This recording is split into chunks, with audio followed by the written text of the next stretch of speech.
to put him down right now. There's the BRB station, which is a bit far forward for my liking, but of course it's going to be to get armor and everything. But are they going to be able to actually... They almost killed that group, but... Oh, Mantis going to be going down already, but BRB station able to get them back up very fast. But, oh, looks like they're actually just able to recreate the magic for 3 members of the defense, or 4 members, 5?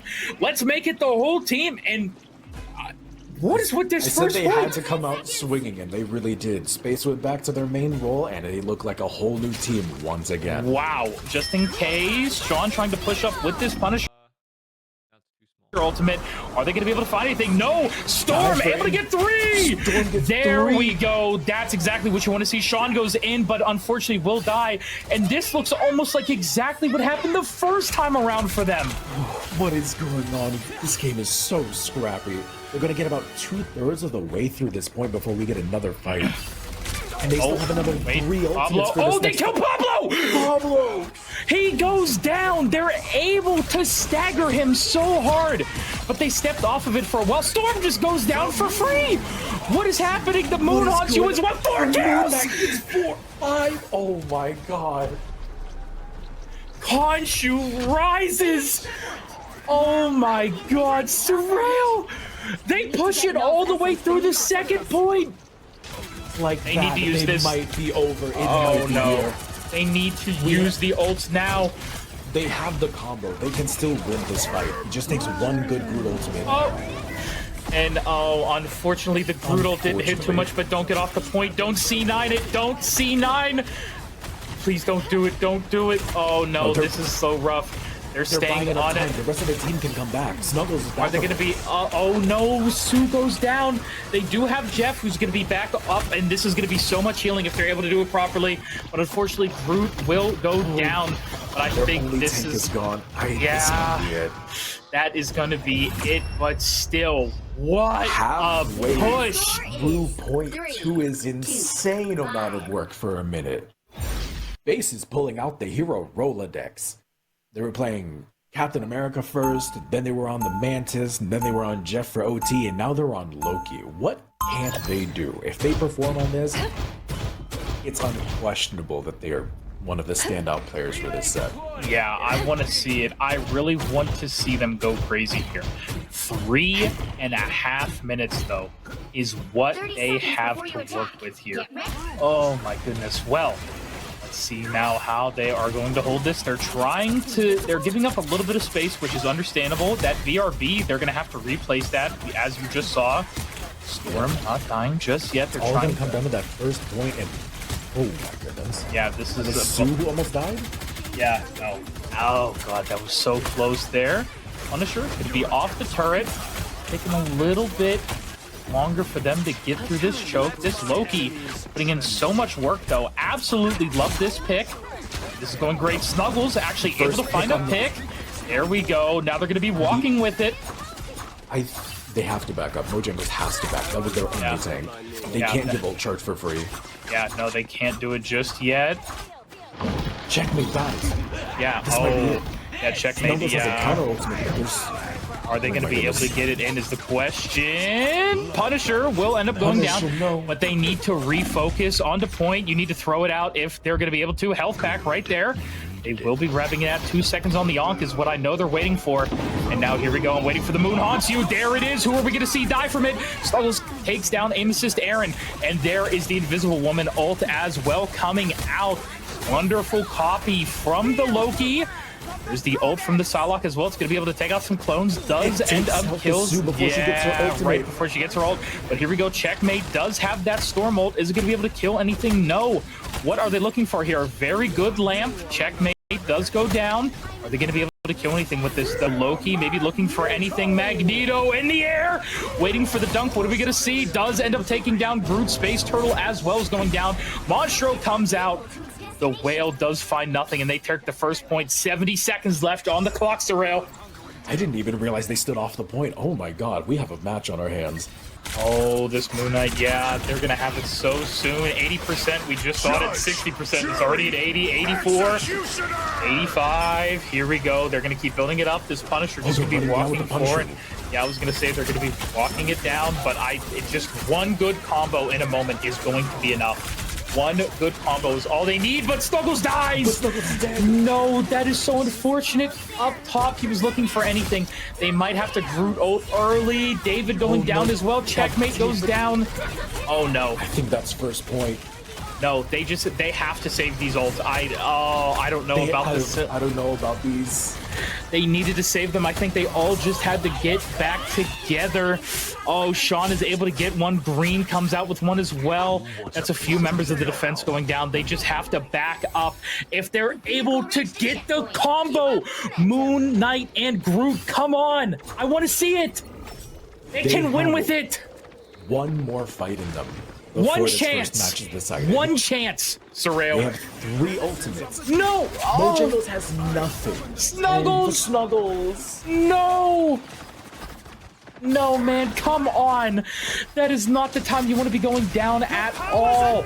They need to get in there right now. They're going to have to stall for Snuggles. Loki able to copy to get that Sue all day. Don't touch. No.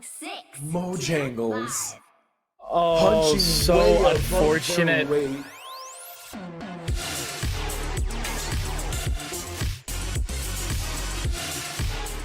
I just want to see Space do more for the more on the Wolverine. Checkmate, of course, their Storm got banned, which they were on most of last game, if not all game, I believe. Now they're going to be playing the Rocket Bucky team up as well there on the defense. Oh yeah, we have a game on our hands with, Militia. I'm gonna see how far they take it. But here we go. Let's see. Oh, Wolverine not able to right click in it. There he goes, all the way up. We see him in the sky. That is a great pick there onto Leo. Beautiful. And now here we go. 5 minutes and 20 seconds to push this through. The clock is going to start ticking for Militia. What are they going to do here? Up his Buckies. Oh, hold on. Wait, Space Turtle actually goes down. David actually gets 2 refrags on Mantis and Punisher, though. Massive, massive. Holy Lord. Oh, there's the infinite ammo. Here we go. That Strange Shield means nothing to him. There we go. Armed and dangerous. They end up taking down Leo, but will get revived with the BRB. But again, a little bit too deep goes the Bucky. Checkmate goes down. But now the defense already going to be losing 2 again. Are we going to have the Groot ult here? The Regroot ult. There is the Luna Snow ultimate. They need to walk onto point with it. Here we go, Sean. Able to live for right now here. Possibly going to look for that Groot ult here soon. Wolverine trying to build up health again. Yep, there it is. There's 2. Oh my god, they're just able to get it. Just lost the second point like that. This is just game 1, so they're going to make another last-minute stand, right? They do not have a single shield. They do not have anything to defend themselves. He's able to get his ultimate faster than his support and pull people like that. Oh, no, it's a disaster. Oh no, 5 big booms from Bucky. No. He fumbles the ultimate at the very end, but it doesn't matter. The damage is done. I think they just get this whole point off of that alone. Yeah, oh no! The BRB. Bucky's right back up just like that. Oh my god, Militia with 4 minutes on the clock. Gotta get in there. They need to get in there right now. Here we go. What are we gonna see? Oh no, there it is. God of Thunder getting anything? No. No. And just falls over. And with 4-minute half. What happened? Okay. Mojangles.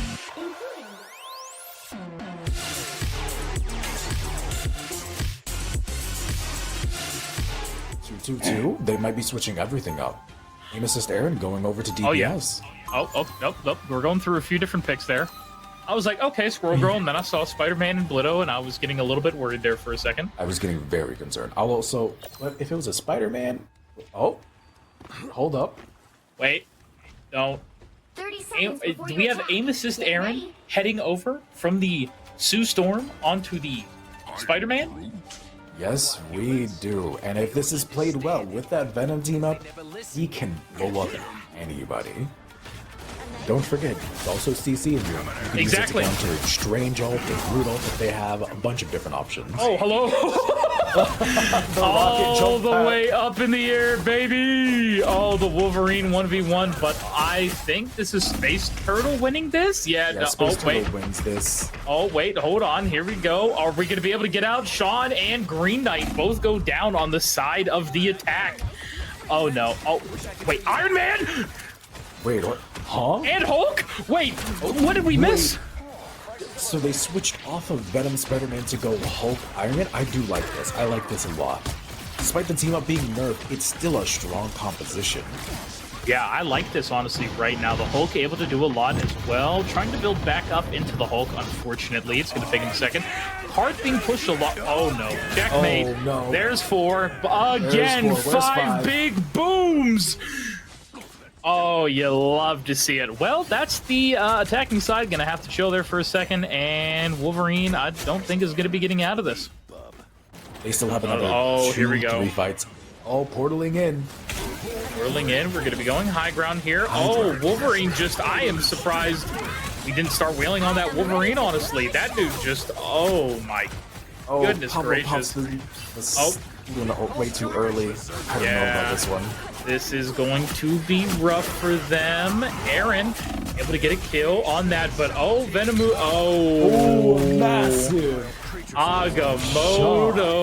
Is it going to be enough, though? Hope goes down. There's only 2 members here left, and I think Militia is going to be able to hold this. I think they do, just barely. Yeah. Oh my god. How did they recover from that? Also, where did Panda use his ultimate? Panda used it.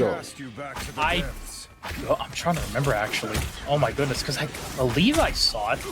I think I did. But I have to remember. Now I'm not remembering. But let's focus on this. Now, we have the Strange going to be walking up.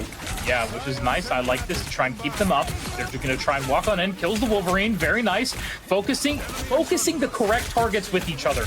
Whatever your Strange is looking at, your Iron Man is also looking at.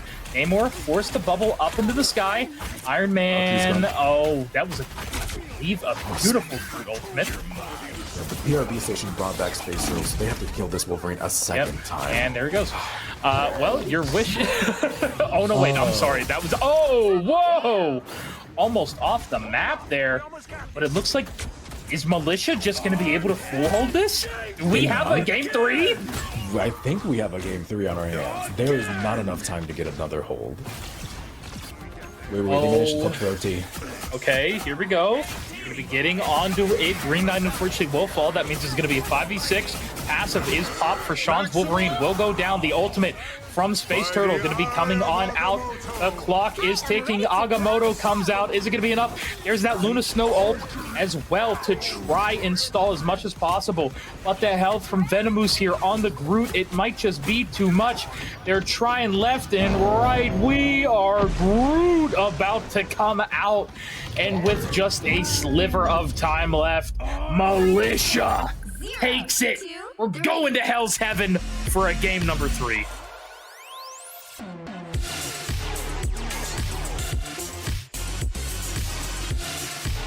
Hey, ladies and gentlemen. Well, hello once again, everybody, and welcome back to another week of the RRL. Of course, day 2 over here on, oh my god, it's what, week 4 already, Shuvi. But the time is flying by. But yes, of course, I am Vix, once again joined, as I said, by Shuvi Senpai. Welcome back for another day, brother. How we feeling? Feeling good, feeling good. We had a great day 1 yesterday. Now it's time for day number 2 to finish out week number 4. Really excited for the 2 games that we're going to be watching today. Yeah, no, definitely looking on the up and up for all of our teams here tonight. And do we have some great ones to talk about, Shuvi? Who do we got playing? We got some fun teams that are going to be playing today. Let's take a look at the first match that's going to be coming up for tonight. It is going to be... Apparently it's us two. Look at that. Yeah, no, it's still... Yeah, there we go. Mojangles versus KC Birthright for our first game. Oh, boy. Oh boy, is this going to be a fun one. Yeah, no, some absolutely wonderful players on both sides. I believe we have some subs for Mojangles coming out as well, but we will get to that when we get to that. The game after that, of course, we will have Moonlights versus KC Strikers coming on up. Some great teams as well. It looks to be a very stacked evening, huh? Yeah, for sure. I think the first matchup is going to be really, really fun. I remember, if I recall from last week, for specifically Mojangles had that whole "Let's Protect Gibby" comp, right? I think that's the Yeah. team that had that one. If they're going to be running something similar today again, it could be a very easy weak point that can be targeted for the first rotation. So I really wonder what the answer for Team Mojangles is going to be. Are they going to lock that kind of playstyle in and just kind of all in on it, or are they going to provide some alternatives so that Gibby isn't the only one that's going to get targeted? I don't know. That's all for the teams. I'm just here to Yeah. yap. Yeah, who knows what kind of stories are going to be told this evening, but I'm sure they will be some absolutely wonderful ones. It's going to be very awesome to see. But for right now, I believe we are going to send it over to our analyst desk, who actually a little bit different this evening. Luke and Spraley are out. We do have our boys, Fanatical and Lauren, the boys and girl, of course, actually, I should say, over there on in for this evening. So y'all take it away for me. Good evening, everyone. Welcome back to Week 4, Day 2. Welcome, my name is Fanatical, and I am alongside here with my amazing co-analyst, Miss Lauren Land. Lauren, how you doing? Welcome to the show. Hello. Thank you. It's wonderful to be here, and I'm happy to be in front of the camera instead of behind the scenes today. So, hey, yeah, no, you've been doing such a great job helping us out with all behind-the-scenes stuff, and it's been amazing to have you on board. Truthfully, couldn't be more thankful just for your presence and all the energy and effort that you're doing for the whole broadcast, man. But, you know, we got a great day today. I'm actually really, really excited. We've got a lot of great players and a lot of great teams playing today. We got Mojangles and Birthright. We've got Strikers and Moonlight. Just kind of like diving into the thoughts in the head of Lauren Land here. What are you thinking that you're going to see in Game 1 versus Mojangles and Birthright? well, I have some notes here. I did some of my own analytic work today. Right. And I have titled Mojangles the underdog team / comeback kid.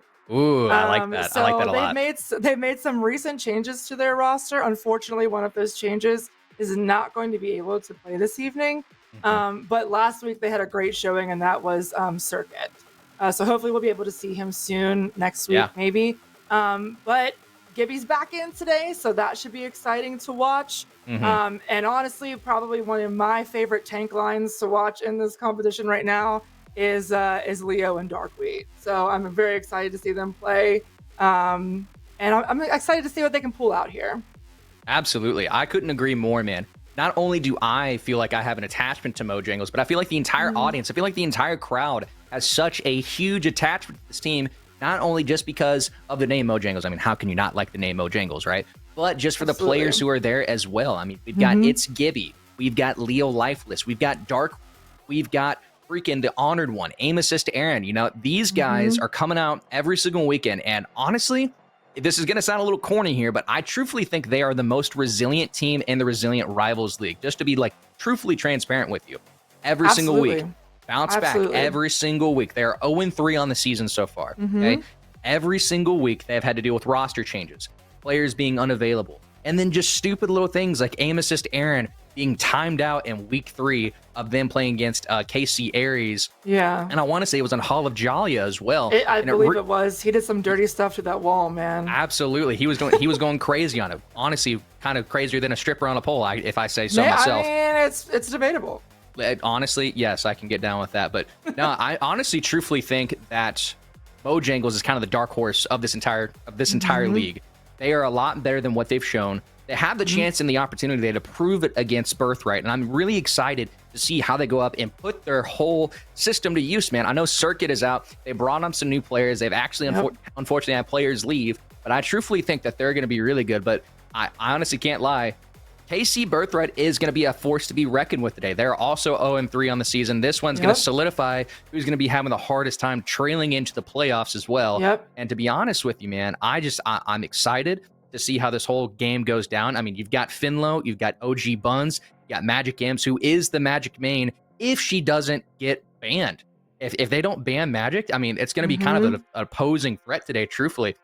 And I'm excited to see how all the stuff kind of goes through. But obviously, we can't forget about Empira and Gamer Fletch as well. I mean, there's just a ton of versatility and talent on both rosters. And I'm really excited to see how it's all broken down today. Yeah, and it's funny that you mentioned that because what is also interesting about Birthright is this group of people have been pretty solid. Like, they haven't had many subs. they've had that time to like get that team chemistry down. So that could be, you know, a little bit of an issue going up against a Mojangles team who isn't really solidified quite yet. We do believe they have the potential, obviously, with the talent of their individual players. Yes. But obviously, this is a game that takes team chemistry, team camaraderie, communication, etc., so on. So I do believe that Birthright does have that going for them because they do seem to be pretty solid in that realm. But I mean, here, I'm going to put this out here, fan. I'm going to put it out here. Go for it. Please do. I just want to see Magic M's play Magic. I want to see what all the hype is. Like, when am I going to see it? Honestly, that's what I'm saying too. And for Sorale watching at home, because I know he's watching at home, you know, Vic, you can count me up in the background if I'm right or wrong about that. But listen, all I've genuinely got to say is that Sorale really, really, really wants to see Magic play Magic, to be honest with you. And honestly, man, the hype is real. I mean, one of the best Magic players in the league for sure. So, I mean, you just want to see it. But at the end of the day, you have to be versatile. You got to be able to move around. You got to be able to adjust. You got to be able to take adversity in a specific way and be able to kind of roll with it. If you can't pivot in this league, you're going to really struggle. And 100%. So one of the bigger things that I am really, really hoping for, like I said, I am partially biased, but if I were to have to make a pick today, truthfully, it's got to be on the boys from Mojangles. I've got them doing something absolutely great today. I honestly hope that it's a great series, and I'm wishing nothing but the best of luck going for both teams, but I'm really excited to see it. I'm really hoping that the Mojangles can take it home today. I think it will be a great matchup. I think these teams are going to give it a run for their money. Absolutely. So I'm really excited to see what happens here. I think it could go either way. I'm not going to, be a little biased here and there, but I think it's a coin toss at this point. Sure, yeah, honestly. And, I just wanted to kind of point this out. There's two things I want to talk about before we go ahead and get into Week 4, Day 2, the first games, the first matchups of the night. Listen, I've had a question. I've had people come up and ask me. I have people in my DMs right now asking me, hey, fan, what are we playing for? What is the goal? What do you get? What happens when you win the RRL? What do you get? And ladies and gentlemen, I'm going to show you that right now. Oh, sneak peek. Here, we have got a custom trophy built and handcrafted for all of the players in the RRL. Listen, right here, handcrafted. Yes, sir. You already know it. You can't really see it. I don't want to stretch out my jacket too much, but ooh, there it goes. Wait.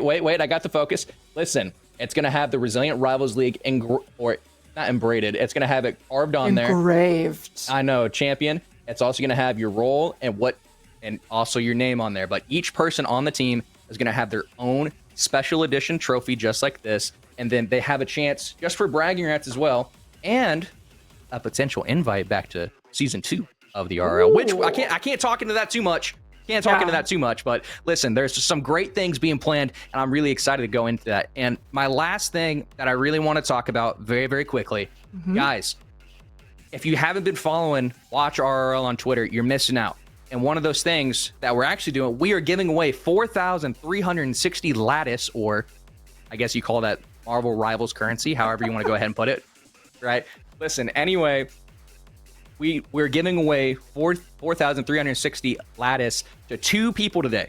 And if you want a chance to win, all you got to do is go over to Watch RRL on Twitter, follow that, like the post, repost it, and then obviously tag one of your friends in there, or say who your favorite RRL team is, or your main on there as well. That's how you can enter, and that's how you can be a part of it. But honestly, Lauren, just after kind of doing all that, man, there's a lot of great things. I'm honestly excited to go ahead and get into these games. Do you have any final thoughts before we go ahead and send it back over to the casters? So we're going to Hell's Heaven first for Domination, my least favorite map in the entire freaking game. So watching it kind of makes me cry inside a little bit. But, I'm excited to see what happens, and I am happy that I'm watching it instead of playing it. So, oh, yeah, absolutely. Let's get into it, guys. Oh, yeah, it's going to be a great set of matchups. We got Hell's Heaven, like you're saying, big talking point there. Honestly, I'm extremely excited to see how those games play out. Then we've also got Spider Islands, and if we get to a game 3, it's going to be a symbiotic surface with a convergence mode as well, which I feel like is going to be some really, really entertaining gameplay. I think it's going to be very challenging to any one of the teams. It could go any other way today, but honestly, I'm extremely excited to see how this whole thing goes down. So I'm ready. Sir. I'm ready. Are you ready, Lauren? I am so ready. Let's send it back to the guys. Let's go ahead and send it back on over. Hey, welcome back, everybody, of course, to the caster desk. And yeah, we're just about to get started here with Hell's Heaven for game number 1, which after yesterday, oh man, Hell's Heaven can really make or break your entire night, huh? Yeah, I completely agree with Lauren. Not a fun map to play, in my personal opinion, but we're here to watch it, and that's a different thing, ain't it, Vix? Yeah, no, oh my god, it is just nuts. But here we go on in, everybody, for game number 1 on Hell's Heaven, Mojangles versus KC Birthright. Oh, so excited for this. I hope we get a very good ban and save phase. I need to see something good. Magic Chems hovering the Human Torch already, not even hovering the magic anymore, should we? Yeah, that's what I was going to focus on as well. Magic Chems has been completely locked out pretty much this entire tournament. Lauren has been wanting to see that magic. I highly doubt it's going to happen, although the ban isn't coming out immediately, which means they're thinking. Mojangles is thinking right now. I'm surprised the immediate magic bans isn't coming out. There is a possibility today. Oh, Vix, are you thinking what I'm thinking? Do we finally get to see them on it? I mean, is this finally what we've been waiting for after this long, to see Magic Chems on Magic? I know, right? We had to wait, I think it was 3 weeks for a map. No, it was 2 weeks for a map 3, and we've been getting it pretty consistently now. Yeah. It might be time for that save to come through. If it doesn't get saved, there is still that second ban, and there it is! Yeah. It is time, baby. Vix, you know what time it is. Lauren, you know what time it is. We're getting that magic tonight. Oh, yeah, I am looking forward to it. We do have a Magneto save as well, which is very interesting. Mojangles opting for that, and KC Birthright responds with a rocket ban. Huh, okay. I don't know how I feel about it. Yeah, I don't know how I feel about the rocket ban and a Loki ban as well. Okay, these are some very interesting bans. I understand the Loki a lot more than I do the rocket, honestly. Yeah. I will say. Me too, Very and if I'm going to be unfortunate. real with you, I think more so than the Rocket, I think if you've been watching how Team Mojangles has played with Gibby in the past, a great ban would have been something like the Punisher, right? I think Gibby's Punisher was one of the best performing characters on him whenever we've seen him in the past.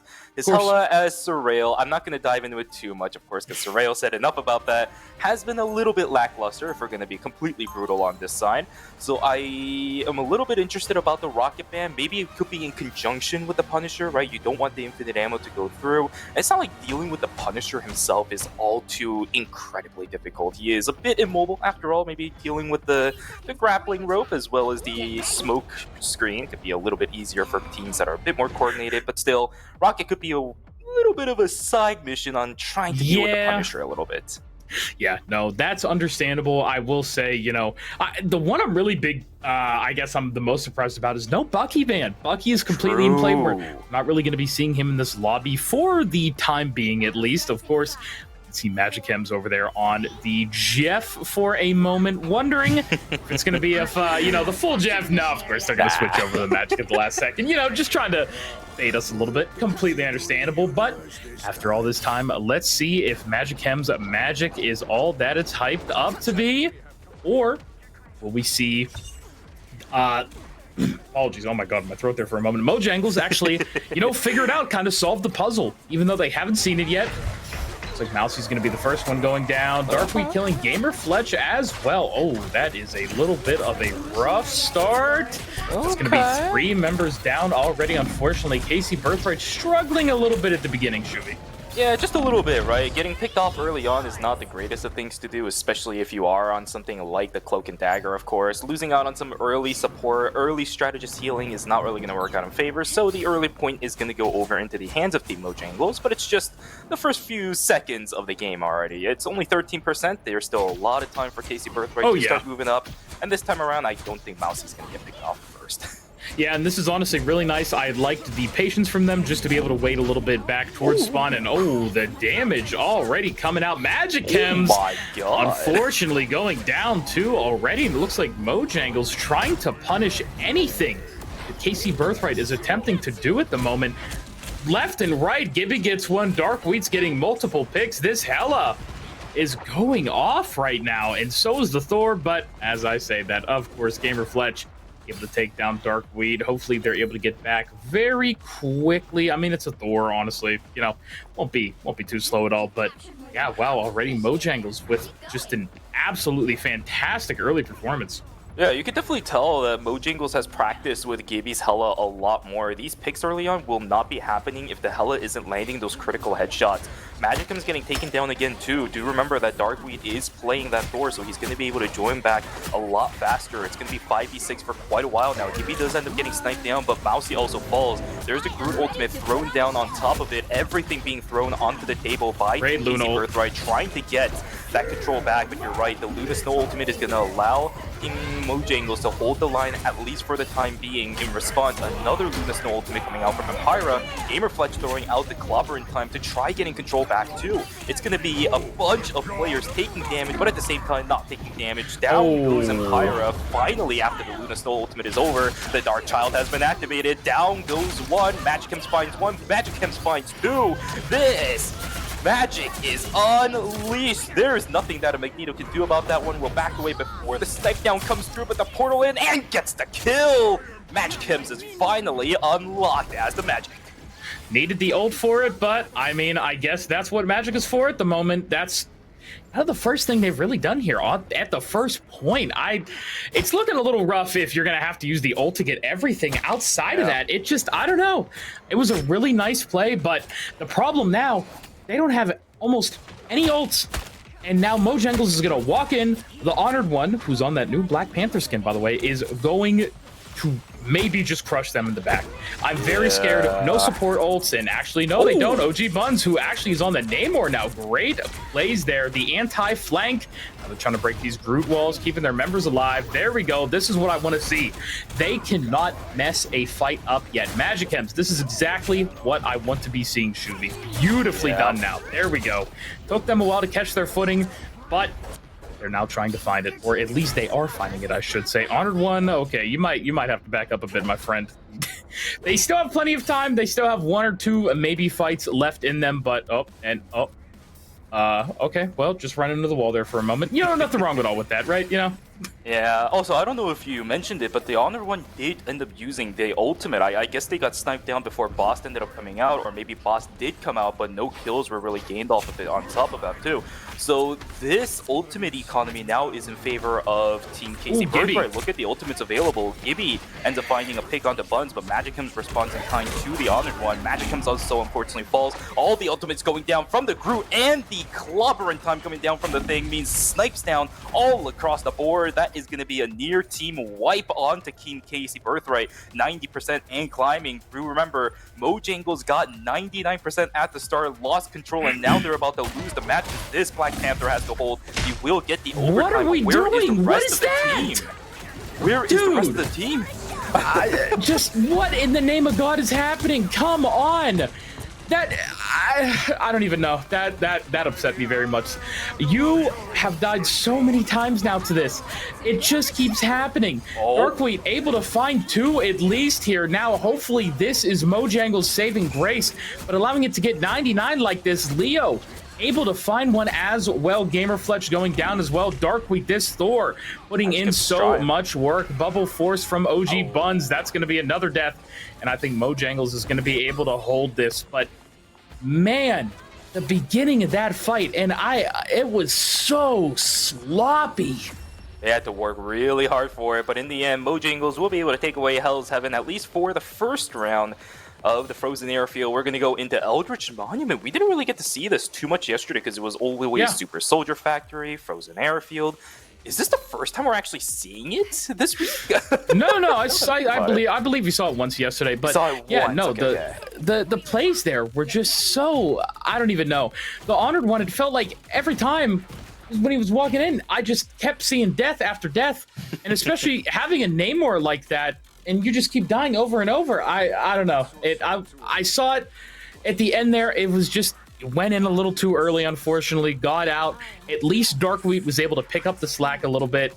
I think that round was a little bit too close for comfort on the side of Mojangles, but well played to Casey Birthright. Magicums really did pick up during the middle of that round, so well played to them. The rest of Casey Birthright as well, hoping Eldritch Monument is a little bit closer, you know, a little bit more of a back and forth, whether than just like, okay, the whole fight's won, you know, I want to see a little bit more. But here we go, finally getting on into the second point here. The value of these flanking, or not even flanking, right? Magicians can just kind of sit up in the front, whereas Black Panther is almost always going to be forced to flank. I think the value of those two is going to be a lot more important than Eldritch, because this map is kind of tailored towards this Black Panther. He can be all over the place and also knock down players at the same time. He does have his ultimate available. Just have to wait to see when he's going to pull the trigger. Buttons is unfortunately going to fall down first, though. Fletch does have the clobbering time, but not that many players up in front of him for him to think that it is worth proccing that right now. Cloak and Dagger ultimate also coming out from KC Birthright. They really want to maintain control over the control point. They will be able to get it at the start. You'll be getting sniped down too by Empyra. We should be able to see a couple more picks coming down as these assists from the supports are going to start falling down too. Aim assist down. Oh, snipe down is going to be Green Knight. Oh, wait, Leo falls down too. Honored One going down. Okay, wait a second. The return fight coming from both teams across all sides. But KC Birthright is the one to grab it. In the end, they still maintain control over the control center. Mojangles will have to look for another push. Yeah, looked good there for Mojangles just for a slight moment. But unfortunately, KC Birthright with some beautiful ults. Of course, the Thing's ult just looked fantastic there, stunning a few members of Mojangles, I believe. And now, yeah, they're going to have to come back on into this. A third of the point captured so far for KC Birthright. Mojangles with the strange and everything. Honor One's going to try and go on in. Really loving that new Black Panther skin. I just have to say it again. Oh my god, is it wonderful. So glad to see it. But now here we go again. Diving on in. Both Luna Snow ults pop. Brute as well. Giganto coming out from the Namor. Able to find two.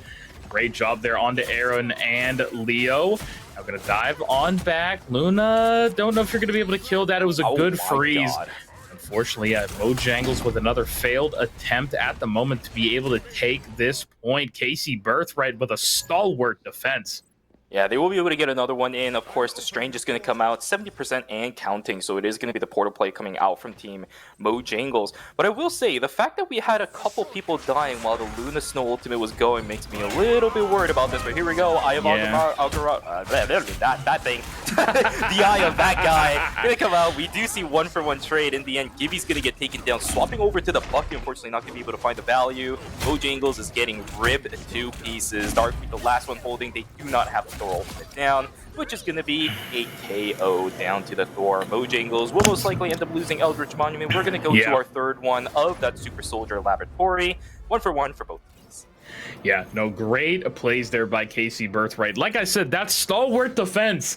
Gotta just say it one more time. They were able to hold that almost without any sort of trouble. I can't even believe it. That was wonderfully done. And funny thing is, I talked about the value of the Honored One as well as Magicums. They actually did get value out of both of those characters. We didn't really see the Black Panther falling down too much on the early pushes, but still, in the end, it's just KC Birthright being able to hold those lines. I think OG Buns might have been actually the turning point on that one too, right? The Namor ultimates, the Giganto coming out multiple times, knocking down 2 to 3 players all at once, which allows everybody else from KC Birthright, especially Magicum, so good at following through on that with all the AoE available on Magic's kit, to snipe down the rest of the members. Yeah, no, very, very well played. And now, a few seconds here. I'm excited to see more of this Winter Soldier, of course, from Gibby. Bucky. Just an absolutely great character. I talked about it earlier. Bucky, picker band right now, almost just essentially an S-tier DPS character. It's going to be the answer they need, though, here going into Super Soldier Factory. Magicum's going to get a little bit of early damage there. At least look for anything. Going to be playing off to the side at the moment. Same with the Honored One. This Black Panther. Looks like they're going to see each other. Magicums to try and look in the back a little bit. Portals away, of course. Just going to be building up that shield. Dark Fleet as well. Curious to see. Ooh, not good for them early. Gibby goes down as well. Aaron, piece by piece. Mojangles is falling. Ira does end up going down to the Black Panther, but still going to be point taken by KC Birthright. Let's see now how Mojangles attacks this. Leo is down as well, a little bit staggered. We just all have to back up. Darkweed can't die at the moment, but at least the healers are going to be juicing him up at the moment. And oh god, this is coming out of the wire. Yeah, really good. I think this is all on Finlo though, right? Those Groot walls have been able to isolate these Vanguards from the side of Mojangles a little bit too well. These supports aren't getting the necessary heals to them while they're taking a lot. By the time you realize there's a wall behind you, it's a little too late. Your health bar gets taken down a little too much. So keep an eye out on this Groot ultimate. Groot walls coming through as well. Fletch is unfortunately going to fall down first. That's a little bit of a late Luna ultimate. Oh! Immediately turned around with a 4-man Giganto. Magic Chems cleans out Lifeless. No. Cleans out Darkweed. Oh my god, I was just about to say, Mojangles looked really good. It looked like a little bit of an iffy Invisible Woman ult, but then immediately timed right after was a Giganto. 4-man KO. Dude, I'm telling you, man, OG Buns is probably going to be the MVP already from those 2 big Gigantos we saw off of Eldritch and Super Soldier Factory in and of itself. Unless we're able to see Gibby here go absolutely wicked with that ultimate. A little bit rough at the moment. Goes on up. Storm with the combo. Grabs 2. This Storm ult's putting in work as well. That's half a KC Birthright down. Make it almost all of them. Magic M's going to be the last one alive, but at least Mojangles able to find just a little bit of space right now. They take the point. The timer's starting 10% already for them. KC Birthright. How are they going to attack this Dark Child? And of course, that Cloak and Dagger ult will be ready for them, trying to build up to these other ults. Groot and Clobber in time. Be hopefully there soon. OG Buns as well. Already halfway to another Giganto. And after that last one, I am looking forward to what we're going to see out of him next. Dark Child used, of course, Cloak and Dagger going to be used, but unfortunately, both healers are down. 4 members for Mojangles are down. KC Birthright lost 2, but I don't think it matters at the moment. Darkweed does end up finding Finlo, but up in the air, Magic Chems goes. The anti-flyer flanker herself. Beautifully done. Mojangles unfortunately gives the point. This is going to be the last fight, it's looking like.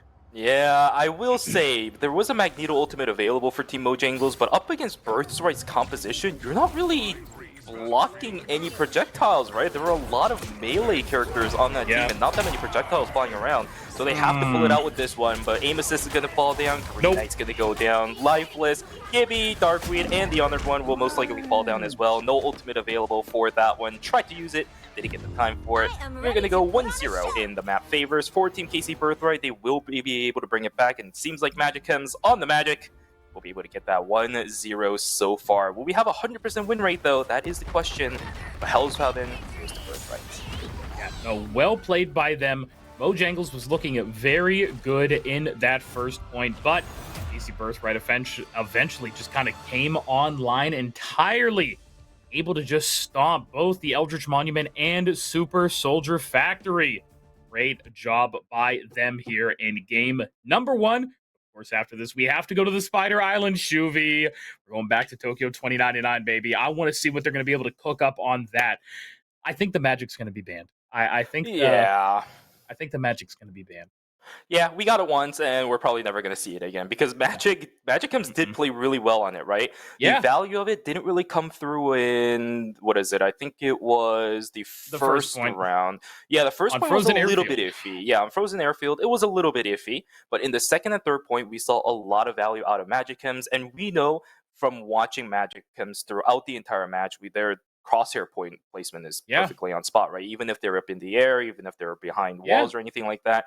Crosshair point placement is on point, and that's one of the biggest things about Magic. Of course, it's for everybody else too, but when you're flinging everybody in the air, you really need that. So really good stuff. I'm also, by the way, even if they did end up losing, really impressed by Gibby's improvement on everything other than the Punisher, because he looked really uncomfortable on everything else. And I do remember him talking in chat about how he's like a one-trick player on something like that.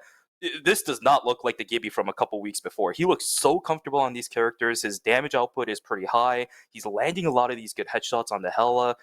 It's just so unfortunate Soraya isn't here to watch this because this is a really, really big improvement from Gibby. I like that. Yeah, no, an absolutely great first game. I truly loved it, but let's talk a little bit more about it. How about we send it over to our analyst desk? Lauren, Fanatical, take it away. Talk to us. Man, oh man, oh man, oh man. Ask and ye shall receive, I guess, huh? Something like that, man. I honestly can't believe Birthright really just came out the door swinging. I honestly thought it was going to be an easy, quick 2-0 for Mojangles coming into, the first set of games here. But to be honest with you, man, I can't believe they ended up taking the first one. KC Birthright up 1-0. And just kind of taking even a look at this right here. Yeah. It's nuts, man. I mean, take a look. I mean, at Gamerfletch dropping 30, going 5 deaths right there. Look at Magic M's. Listen, Mojangles. If you want to succeed this game, you got to ban the Magic. If you don't ban Magic, you're just going to be in hell. I mean, literally, that is what that is. Yeah. I mean, goodness, I can't believe it. And honestly, you might want to ban the Namor too. Yeah, ban Magic, ban Namor. Nerf their DPS. Yeah, I don't know. But I mean, that was such a good matchup, honestly. Like both teams, I feel were pretty even. We just have some one tricks in there and some people who have really, really, really made a specific hero their like entire craft. Yeah, absolutely. Per se. So I look at Darkweed, man. I was spectating Darkweed, and that man on Thor, like, forget about it. Like that was a problem for KC Birthright for sure. They were sweating there for a little bit, 1000%. No, 100%. And just to kind of even bounce back off of what Shuvi was saying earlier, just to kind of point out one of the kind of silent improvements that we saw. Man, gotta shout out It's Gibby. He was definitely feeling a lot more comfortable on his character select this week, even though his stats really didn't kind of show this time. You can definitely see the improvement, and I really feel like there's going to be a lot of improvement going on just for the rest of the games, man. I honestly hope Mojangles can end up bouncing back here and creating something really special. I really hope that can end up happening. But just to be completely honest, the thing that I'm shocked about is we've got aim assist Aaron on Invisible Woman. When he was going crazy, he was playing Thor, and then Darkweed was actually on the heels. So interesting composition that they're running here. Hopefully they can end up turning it around. But what do you think about that? I mean, what? That just shows a lot of flexibility. And if you have that flexibility in your hero pool and you're able to swap off different characters like that and different classes, that just makes you more valuable to any team. 100%. And that is, I think, where some of KC Birthright does struggle, because they do have those quote unquote one tricks and people who Sorelli and I like to refer as playing character roulette.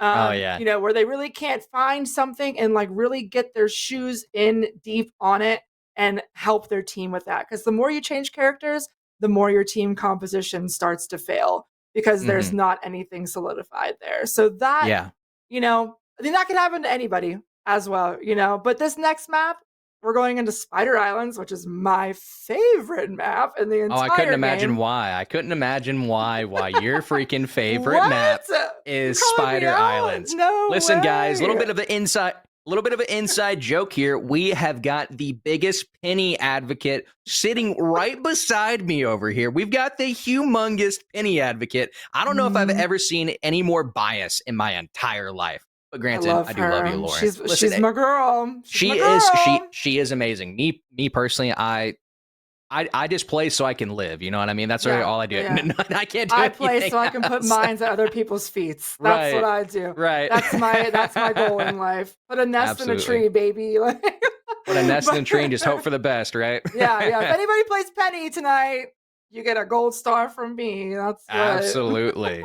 Not that that has any monetary value, but it's cool, Oh yeah, absolutely. And just to even say my last initial thoughts just from game one going into game two, man, I'm interested what the OG Buns lineup is going to be, because after that first game, they really have to. It's an immediate Magic ban, but then afterwards, you've got to ban Namor, and then you got to see what type of flex this guy can do. Over the past few weeks, OG Buns has been, playing they got rid of their Squirrel Girl this week. So that is true. Because they went nutty.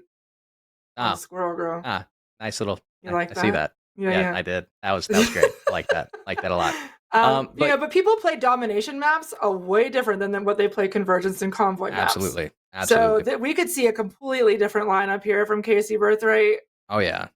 They're gonna have to dig in their fish barrel and see what they come up with. All the possibilities are limitless. Truthfully, honestly, I don't even know what the heck is going to end up happening. but we'll end up figuring it all out as the games go on and progress a little bit forward. And then also just want to say one last little thing, man. Just I want to say a humongous shout out and a huge thank you to everybody who is at home watching the broadcast. Again, welcome back to week 4, day 2. We are more than thrilled and happy to have you guys here. Thank you so much for taking time out of your day and your life to come spend it with us. We really do appreciate it. Now, if you actually just go ahead and check the chats and whatnot, you guys will actually notice and actually see that there are new emotes. So anytime that you follow, you get a brand new Team Resilience emote on top of our Crest emote as well. More stuff like that is coming. If you guys subscribe, do all that stuff, none of it is required to be in the stream, but we do genuinely appreciate it. Anything helps and helps really boost the production and the entertainment value for all of you watching at home. So just want to say a humongous thank you and a humongous thank you to our amazing production team behind the scenes. Absolutely. Got to give a humongous round of applause. If you guys like the production in chat, let's go ahead and get some W's thrown in the chat. But Lauren, dubs for all. Dubs for all. Literally W's for all. I am good. How are you feeling? I am so excited for this game right here. Absolutely. Like I said, my favorite map. I'm so pumped. Absolutely. So I'm going to check in with the teams right now. And Perfect. hopefully we can get going here within the next minute. Absolutely. Well, if you're good, I'm good. Let's go ahead and throw it back to the casters just for a second so we can check on the teams and just have a little brief intermission. But thank you guys for being here. I'll do this for Shuvy so he doesn't feel left alone. There we go. Yeah, there we go. Let's go ahead and let's send it over to the freaking casters, man. Yeah.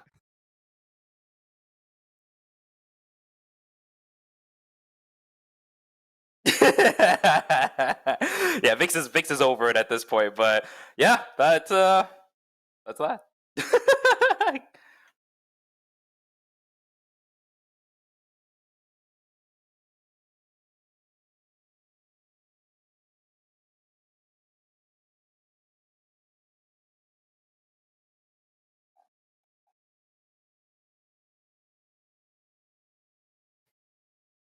Yeah, probably. Game one was really indicative of what things are going to be prioritized from both teams across the board. As I said, though, there is going to be. It's pretty streamlined when it comes to what Mojangles have to do in terms of the ban phase. But now I'm really wondering about what KC Birthright can do, because there's been a lot of different picks, I think, from the side of Mojangles that was also very successful. We've been talking specifically about Gibby so far on the Hella as well as even the Bucky, but I think Darkweed on the Thor has also been really terrifying. This guy has managed to get a couple of pickoffs at some critical moments for Team Mojangles, so that's another contender as well. The Honored One kind of flip-flopping back and forth between Black Panther and the Storm. That's also something you're going to have to consider going into this map. So let's see what we have. We're going to have the Wolverine banned out first, so it seems like for what it is, they're still terrified of that. Loki getting banned out by Team Mojangles, which means we probably have ourselves another magic save coming in. And there's the save for the Thor for Darkweed.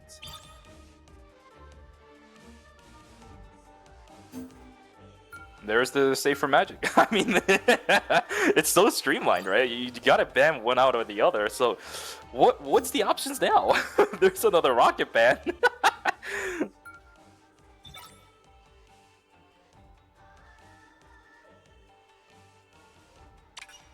Yeah, okay. I mean, that's not bad. Fletch did have some really good performances on Hell's Heaven with that, but I mean, okay. I like the save. I love the saves. The saves are amazing. The bans I'm a little bit confused on still.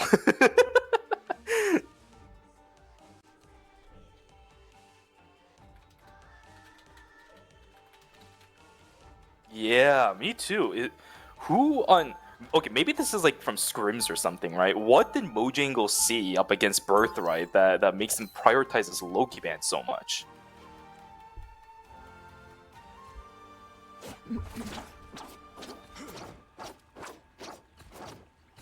Yeah.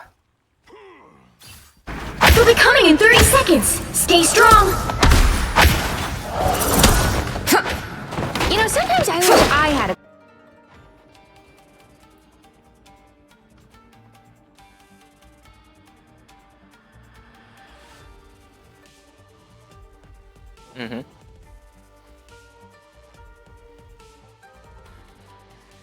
The battle's starts in 5, 4, 3, 2, 1.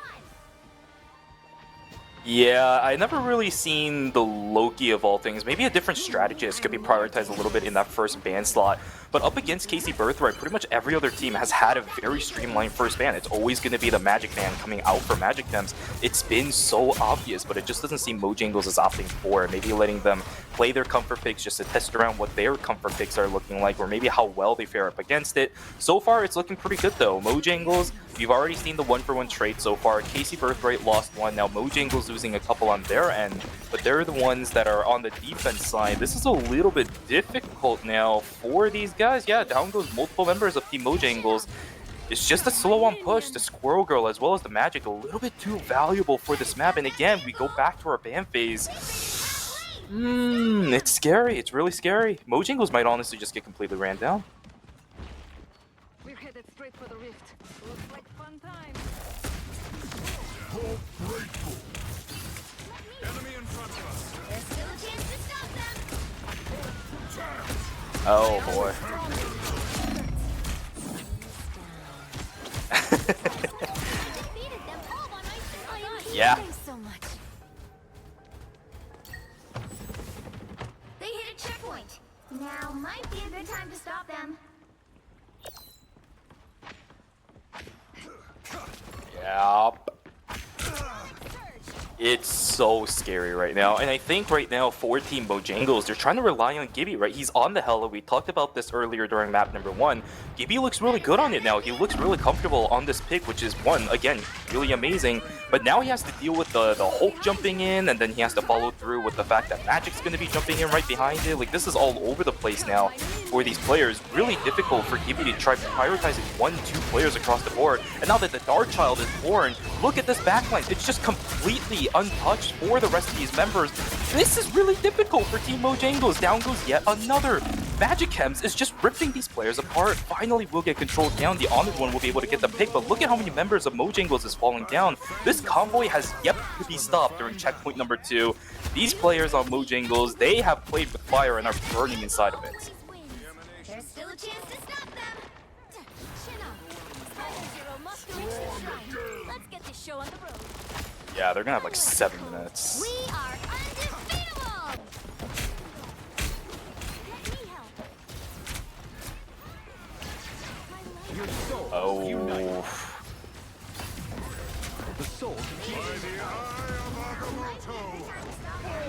Oh!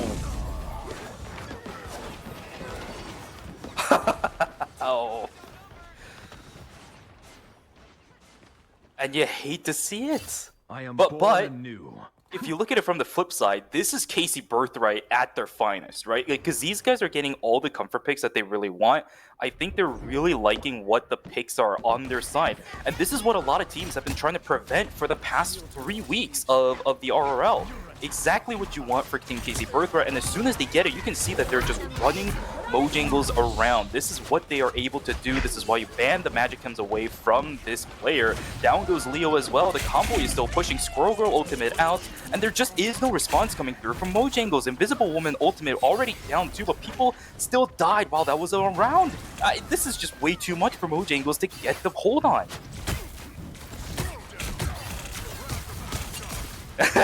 Yeah.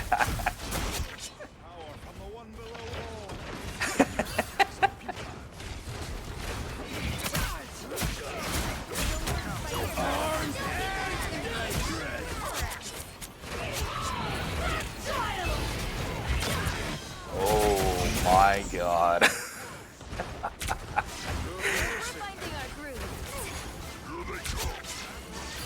Well, we're going to have that convoy push up 3 minutes and 44 seconds, I'm sorry, plus or minus 1. And that's going to be 3 points handed over to Team KC Birthright. And now Mojangles have to respond in kind. But considering how dominant of a convoy push it was from Team KC Birthright, what is Mojangles' response to this? Because right now they're playing a lot of picks that would theoretically work right in Spider Islands. But I think KC Birthright, a lot of their comfort picks are really good in Spider Islands. I was going to talk about this earlier, but Magic is incredible in this map, right? Like, you let it go through. Spider Islands is a good map for Magic, but then you hand it over to Magic Chems, and now Mojangles have to try pushing into that? It's gonna be suicide. It's rough. Yeah. Yes.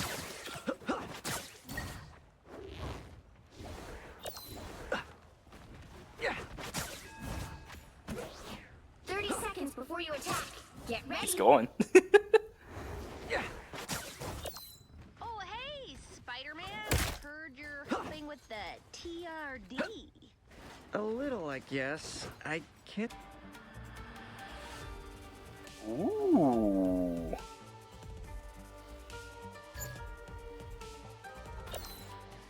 The battle starts in 5, 4, 3, 2, 1.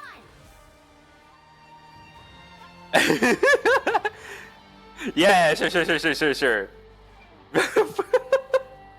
For some reason, if you guys haven't been able to hear Vix, he's just going off, man. He is popping off about the draft pick, which definitely makes sense. It's something that I'm personally confused about as well. I'm just not touching upon it because I think the fact that Casey Birthright was able to get that, they were able to capitalize on it really well, and I think that's what I want to prioritize on at the moment. Now, it is Mojangles' opportunity to push. Gibby will be able to get the pick off on Buns. That's going to push away a lot of the pressure Casey Birthright is able to get from afar.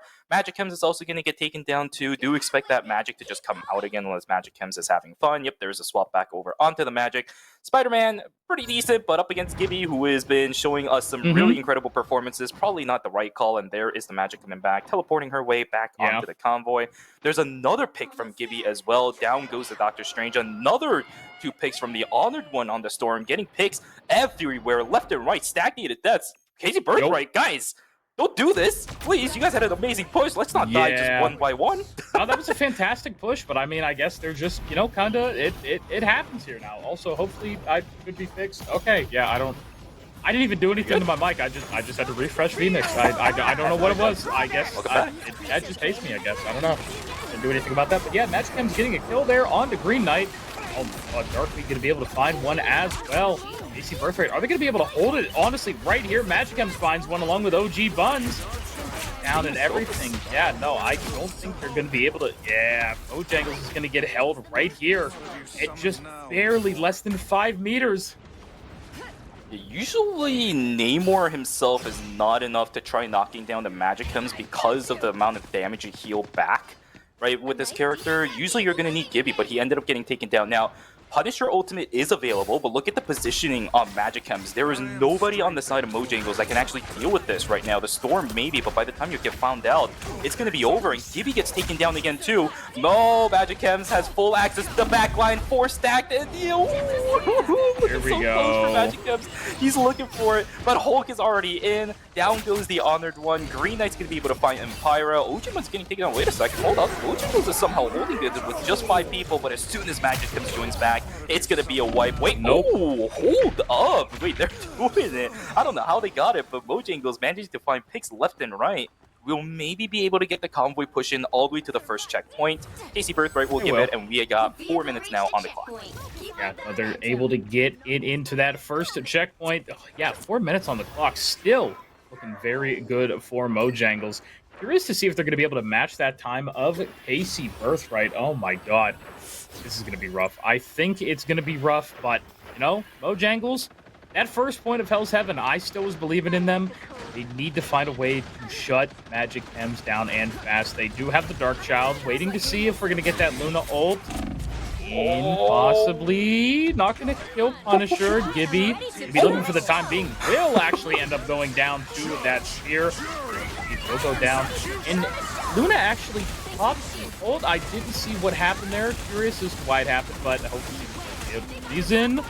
Bun's going to find a kill onto Darkbeat, actually. Yeah, they're going to find a second onto Green Knight. It's going to be absolutely cracking house in the back. With a fat ult as well, able to take down Empyra. Is back here on the field. Storm ends up dying. This is so rough for them right now. Magic Chems does go down, though. Actually, very nice kill there by Green Knight. Yeah, nice timing too, because everyone from the side of Mojangles is now coming back alive. They kind of got knocked down one by one, but with Magic Chems down, we'll be able to get the push on through. But look at the ult economy, Vix. We got the Dark Child available. What is the response from Mojangles? They do have the Namor Giganto, but I don't think that's going to be enough. Down goes Darkweed already. Finlow's going to get that. OG Buttons get to pick on the Green Knight. Gibby goes down as well. There goes Lifeless. There goes Aaron. Honored One managed to find Magic Chems, but who cares? You've already lost 5. Honored One about to fall down 2. Can't get the pick, but Finlow gets the jump down on 2. That Storm, it seems done and deal for Mojangles, man. 2 minutes and going clocking down, but I don't know, dude. This is I can't even talk anymore. What's going on? Well, OG Buns just has complete free range. Didn't get healed though, unfortunately. Was getting some really good shots off there, but just taken down. Now the Honored One is back. Finlow trying to create as much of a space as possible for the DPS to just do damage. Green Knight does end up going down. He lost on exile there from Hulk for a second. And Casey Birthright going crazy. Darkweed down. Leo's down. So many kills from the tank line. And now we see... and they're blocking the entrance. They're about to block the entrance. Oh, that is unfortunate. Gonna waste a lot of Mojangles time here for the people respawning. That is a 20-second portal. So unfortunate. They're going to have to come back out here soon. Honored One is able to get out through the top at least. Now, a minute left here for Mojangles. Halfway through. Will they be able to push it? Yagamoto comes through, but Aaron with an ultimate there. Very nice on the Luna. Now, be walking up in low with the Hulk ultimate. Hulk's indeed going to start smashing. Tsunami possibly about to use it here in a moment. Tries to lock anybody up that they can, but it's going to be rough. Nobody exactly dying just yet. Only Magic Chems is down from the side of Casey Birthright. Might see actually our boy Bruce go down as well. Hulk just going to get absolutely slammed. A bit up far. Great job from the Honored One. A great Omega level Hurricane. That is exactly what Mojangles needed here. There's that boost as well. Make it 5. Great job, Storm. Yeah, but the timer's starting to continuously tick, right? 10 seconds to go. We may actually end up hitting overtime before this convoy is able to get fully pushed into the checkpoint too. There is not that much time left for Mojangles. Now, assuming that they do end up getting that 3rd checkpoint, remember, 3 minutes and 44 seconds, that's probably going to be about another minute added to that team for Casey Birthright to push it into the final end. Yeah, as I said, we're not even going to get to the checkpoint before overtime has been tagged. No. 2 falls down. 2 traded out, but Lifeless is going to fall down. Darkweed's going to go down. There's another one. Gibby goes down on top of it. The Honored One has to get something going, but she is just a Storm. She's usually not good for the overtime. A 6 tuple comes for Magic Chems. The Dark Child board at the end, and it's not going to even matter because the Hexa has been picked up, and that does it. 2-0 for Casey Birthright, walking away from that 4th week with a victory. Magic finally back on the Magic Chems, and we get ourselves that 100% victory win rate for Magic Chems. Congratulations to Team Casey Birthright, but for Mojangles, it's back to the drawing board. Yeah, I don't think you need a drawing board for this. I'm just gonna say it. There's no drawing board to be had. You just it might just be like, let's just play with common sense. It's a draft diff, right? It's a draft diff. I just don't. I hate that. I'm just flabbergasted. If I, rare moments, you can definitely say that, and I don't think it's a bad thing to say. It is definitely just draft diff. I'm really astonished by the way these games went. I thought game number 2 was going to go a lot better for Mojangles, but letting that Magic through, even letting the Squirrel Girl through here on this map, a save for a Thor you barely played, and look what happened. You crumble down and give Casey Birthright exactly what they want. Oh, man. I can't even call it a travesty because I feel like it was completely avoidable. Yeah, it's things that you look at it in aftermath and you know for sure that there were responses to this that just wasn't taken from Team Mojangles. Personally, I don't either. If I'm going to be real with you, I don't get it either. But this is exactly, as I mentioned earlier, this is exactly what every other team so far in the RRL, the past 3 weeks we've watched, has been trying to avoid, and they did it really well. Even the Squirrel Girl on OG Buns is things we've already seen in the past. So everything was just kind of written out on the books, but they just didn't read it for Team Mojangles.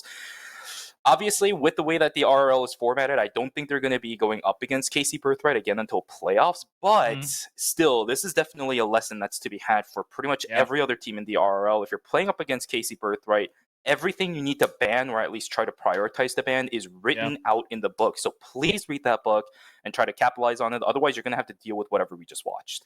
It's not even a book at this point. It's an open note quiz. His name is Magic Hems. Imagine going up against somebody named Squirrels. What do you think they're gonna play? Like, I don't know. I didn't even know that much about Marvel Rivals 2 weeks ago. I'm like, Magic Hems? Oh, they're probably good at Magic. This dude is named Mr. Strange. I wonder what he plays. It's not like it's week 1 either. What are we doing? Yeah. I don't know. I still had fun watching KC Birthright. That's a little bit of a plus. So again, all the other teams, watch out! Don't let this happen again. Otherwise, we're gonna be watching you. Yeah, you know, if Sorale was here. Oh boy, dude, Mojangles would not hear the end of it. No, not at all. Not at all. But you know, speaking of our analyst desk, I think we're gonna send it on over to them for a post-game analysis of this. You two, take it away.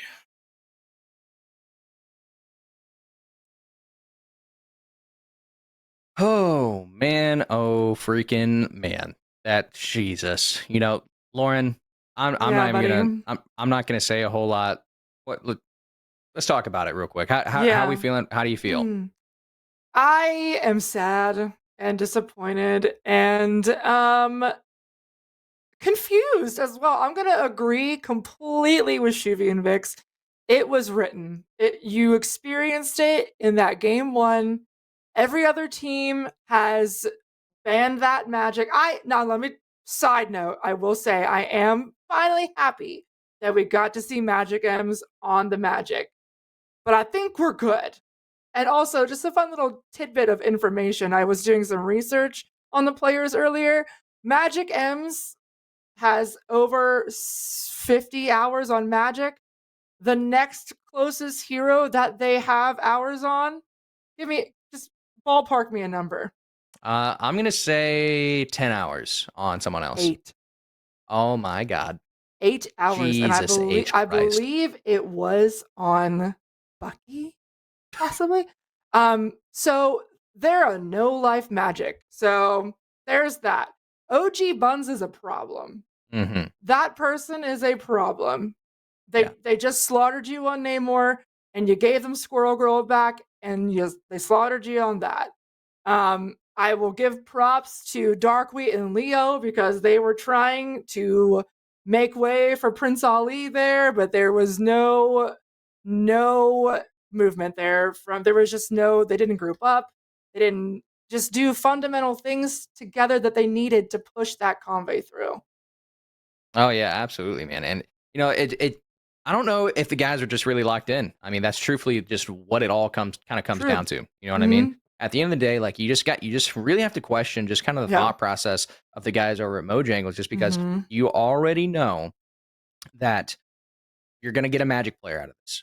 You already know. I mean, you've already been doing all of your homework on all these players and all these teams. Yep. You know 50 plus hours on one character. You don't even have 10 on someone else.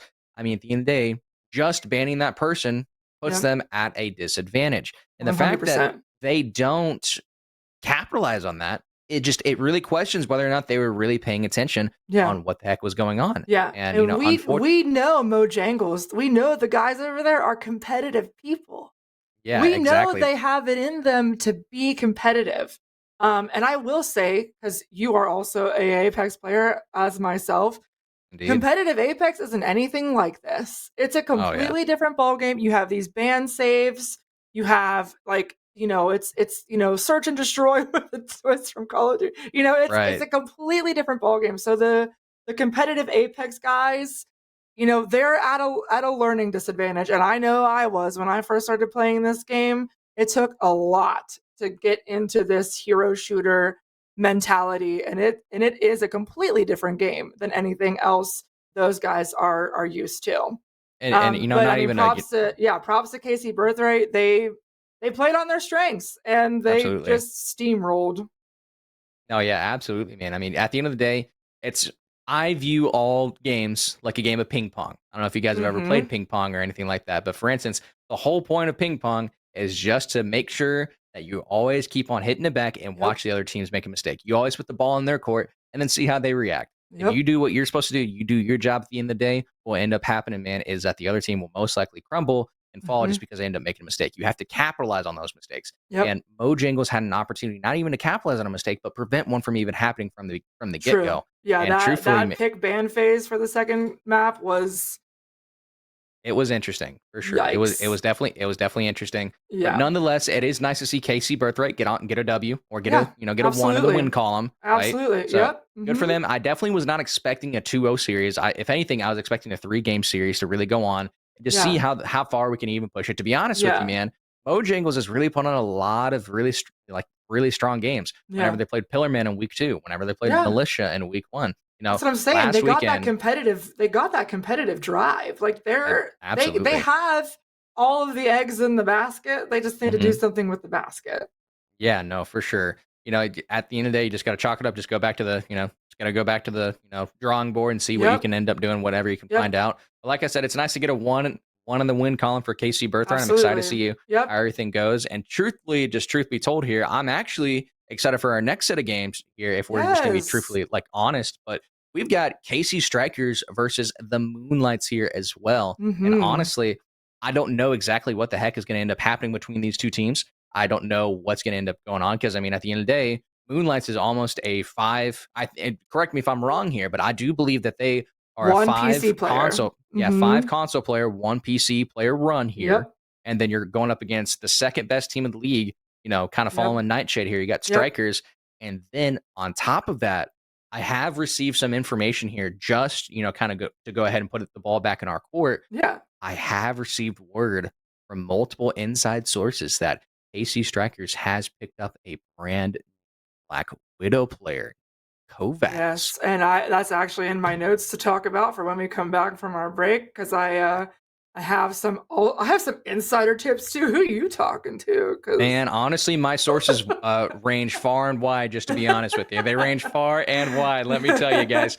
But at the end of the day, it just kind of all comes down. We have a lot to talk about whenever we come back from the break. And speaking of which, if you are enjoying the Resilient Rivals Leagues, make sure you go ahead and put a thumbs up or a W in the chat. We really appreciate all the people here who are spending all the time with us, spending all the energy, effort, pouring into this. We really appreciate all the players, the teams, all of the production. We appreciate everyone, throwing their time, energy, effort into all of this. We couldn't be more thankful. It takes a village, my friends. It takes a village. Absolutely. Absolutely.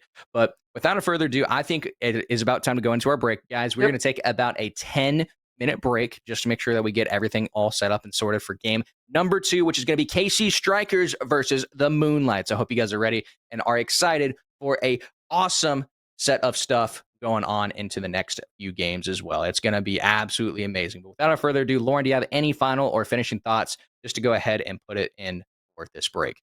I do not, accept Mojangles. We got the faith, guys. Just put in the work. You'll be... Got to put in the work, guys. Absolutely. Build that team camaraderie. Build that team chemistry. Get the hours in. Get the reps in. Come back a stronger team. You got it. Absolutely. Well, all right, guys. We will see you guys after our break. Thank you so much for being here, and we will catch you for game number 2.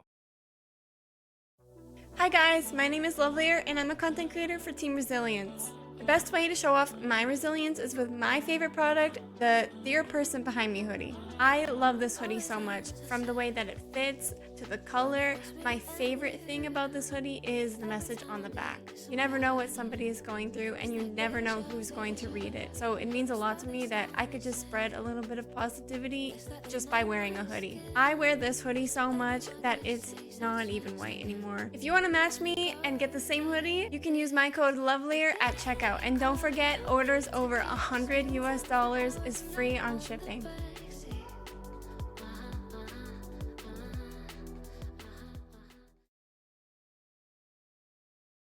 Bring it over. We Ladies sit and down, gentlemen. children. We gotta talk. We bring it in, my children. Bring it in. Hi. Ladies and gentlemen, we have some news to debut to you all really, really quickly. After that very, very entertaining set of games that we just went on there, we actually have some unfortunate news. Mojangles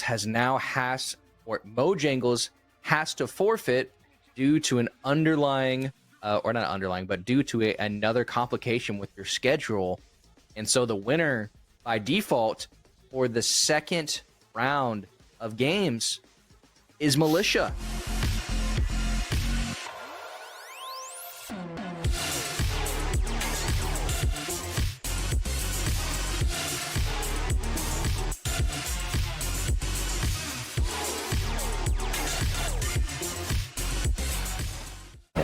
Again, which letting rip the group. Oh my. And you love to see it. Speaking of the Devil Space Turtle from Militia, going crazy in the back line right now with side of Mojangles, but here's that Storm going on in left and right. Are they going to be able to get any kills with it? No, there's Pablo. Oh, they killed Pablo! Pablo! But they stepped off of it for a while. Storm just goes down for free. What is happening? The moon haunts you as 4 kills! Oh, it's a disaster. Oh no, 5 big booms from Bucky. No! They have a bunch of different options. Oh, hello. All the way up in the air, baby. Oh, the Wolverine. You're going to be over there having a fun time watching these games, which I'm excited for. We have 2 action-packed rounds tonight for you. These teams are looking fantastic. Me and you have been doing our work all these last few weeks trying to get, team names together, players, strategies, meta. The game's been changing a lot. We have a ton to go through, and I hope you guys are looking forward to tonight as well. What are you feeling? I'm feeling pretty good, and for the viewers who are unaware, we are kicking off today's games with Team Nightshade versus KC Birthright. And after that, we'll be going into Militia versus Mojangles. And Vix, if you care to remind everybody what our maps are for the day. Yeah, of course. We have 3 beautiful maps. Our first map will be Clintar, the symbiotic surface, one of my favorite maps, a convergence map, if you guys do not know. Followed up, I believe we're going to be going over to the Spider Islands there in Tokyo 2099, a pure convoy map. And for our last map of the day, we will be going to the Antarctic Hydra base, Hell's Heaven. Oh man, Hell's Heaven. I am not looking forward to that now. It's not a good time for either of us when we're playing ranked. Not at all. We have a storied history with that. Unfortunately. Now, to give a quick breakdown of the rules and format that we're going with, we are playing a best of 3, and we are using Team Captain Draft for this. For those who are unaware of it and haven't been watching any tournaments, both teams get both 2 bans and a protect in between each ban. This gives a lot of room for flexibility and for people to protect something that may be key to their strategy. Mm-hmm. Raleigh, I believe just now we are going to be getting into game number 1, going to Clintar, the symbiotic surface. My brother, are you excited? Absolutely. I cannot wait to get started.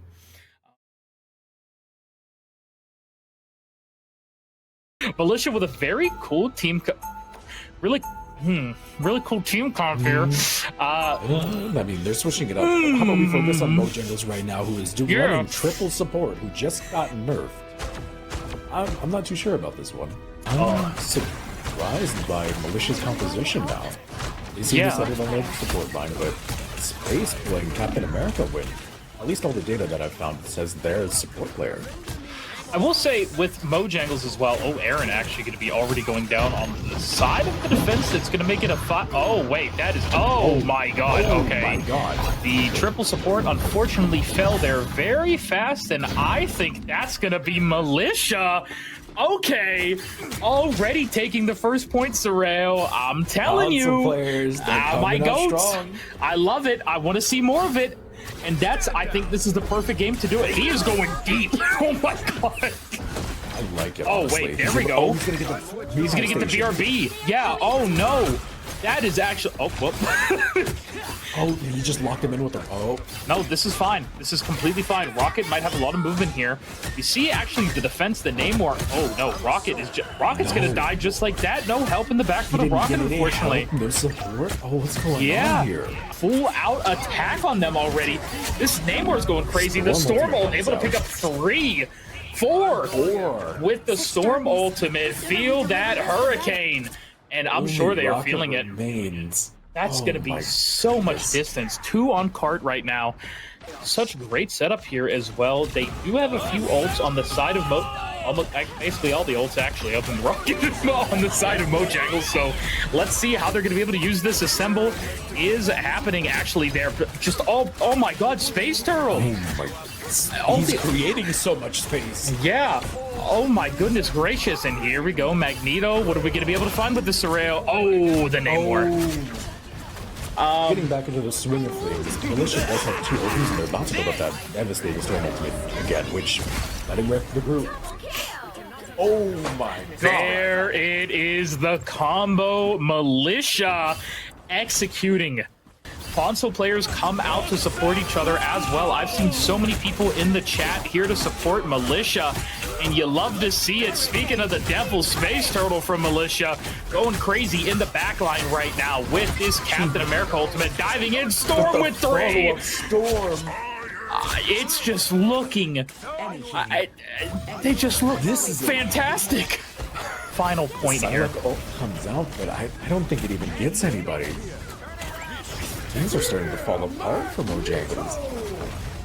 Oh my goodness, it is so hard for Mojangles here right now. Actually, hold on. Wait, they're actually doing it. Okay, hold on. There we go. That's what we were looking for. Mojangles, a little bit of a comeback here, able to stop Militia for a moment, maybe waste a little bit of their time. They still have 3 minutes on the clock to work. Exactly. Take us to OT. We give us that tension. I want it so badly. And here we go again. Space Turtle in the back. Great sleep there by Mantis. Be trying to get out with the shield, though. That shield breaks. Oh, no. That is really unfortunate. Space Turtle dying. Groot can be walking up. Has the ultimate available. Some walls as well. Getting a decent amount of health, but that gets pulled back in. Oh, but that's 2 members of Militia falling down. I think that's fine. They're just trying to buy time here. Oh, and there's that Groot. Oh, but the Sue in return. Oh, and now I believe they're just going to be waiting a second for Storm. Checkmate. You can see, very nice name there. 2 members of Militia going down again. But is Storm going to be able to get anything here? That's 2 kills. It's going to even up the fight. Who are they going to be focusing here? They were looking for the Magneto for a moment, but this Cap needs to live. Just going to try and beat on the Sue right now, who will end up going down. Aaron goes down. Sean goes down on the Namor. Mag goes down. Pillar by pillar, they will be falling. That's going to be hard. Only 3 meters left. Sean's in the back right now. Needs that ult as quick as possible on the Psylocke. Sue ult goes out as well. Cap with the Assemble going on in. Oh, I don't think they're going to be able to hold this. 3 members of Mojangles already down a 4th. It's only... I'm sorry. Psylocke now. No. Oh, that at least is run it down to 3 seconds. Yeah. Honestly, after the dominant showing in the first point and the first convoy point after that, very strong for them to pull back for a whole almost 3.5, 4 minutes. The rank difference between these 2 squads, the average rank on Mojangles is about Platinum, while Militia is like Celestial, some Eternity players. They're putting up a good showing. Be hard. I'm curious to see these Groot walls. We do have one a little bit back. You know, if you don't know, Groot going to be able to get so much free health from a great wall like that. We have Mojangles walking on up. Magneto here taking a lot of damage. Has the bubble now. Forced to use it. Does not want to die here too early. Sean, actually, they're able to pick up 2 kills already onto the defense of Militia.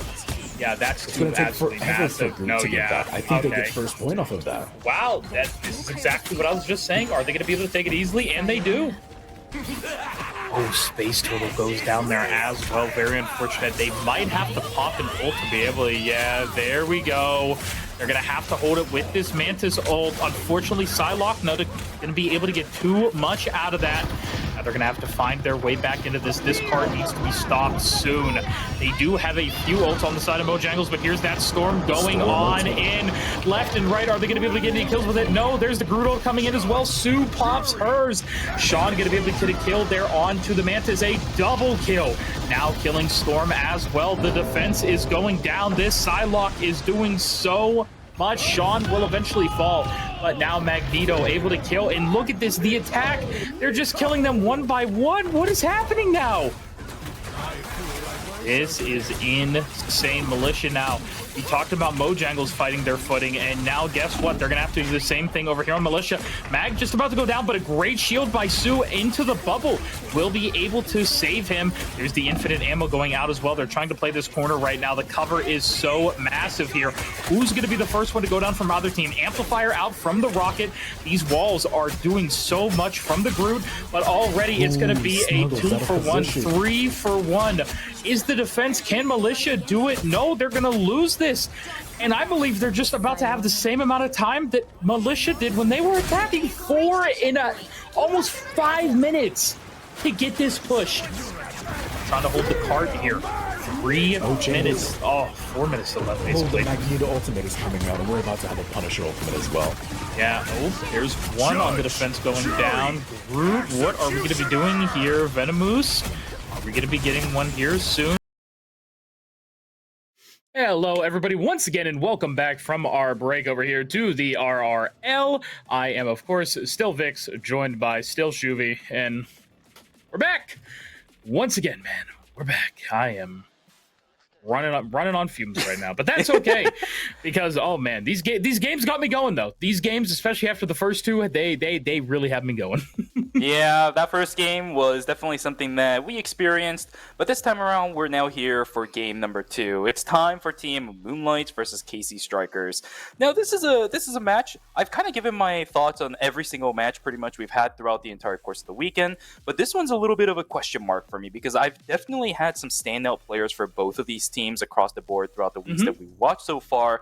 And there are a couple highlight team matchup or player matchups that I do want to mention, maybe throughout the entire course of the series while we're talking about it so far. But this is a big question mark for me. I'm not entirely sure what I'm expecting for this one. There's a lot of question marks in the air for me right now. This is the one where I really need to focus and figure out what's going on because just from what I have before, I'm not sure how it's going to go. These two teams this is going to be a really interesting matchup for me just to watch. Yeah, no, it is going to be very interesting. But I believe, real quick, before the game start, we do have a little bit of an ad here to play, Shuvy. So we take a quick look over there at that. Hi guys, my name is Lovelier and I'm a content creator for Team Resilience. The best way to show off my resilience is with my favorite product, the Dear Person Behind Me hoodie. I love this hoodie so much, from the way that it fits to the color. My favorite thing about this hoodie is the message on the back. You never know what somebody is going through and you never know who's going to read it. So it means a lot to me that I could just spread a little bit of positivity just by wearing a hoodie. I wear this hoodie so much that it's not even white anymore. If you want to match me and get the same hoodie, you can use my code Lovelier at checkout. And don't forget, orders over $100 US is free on shipping.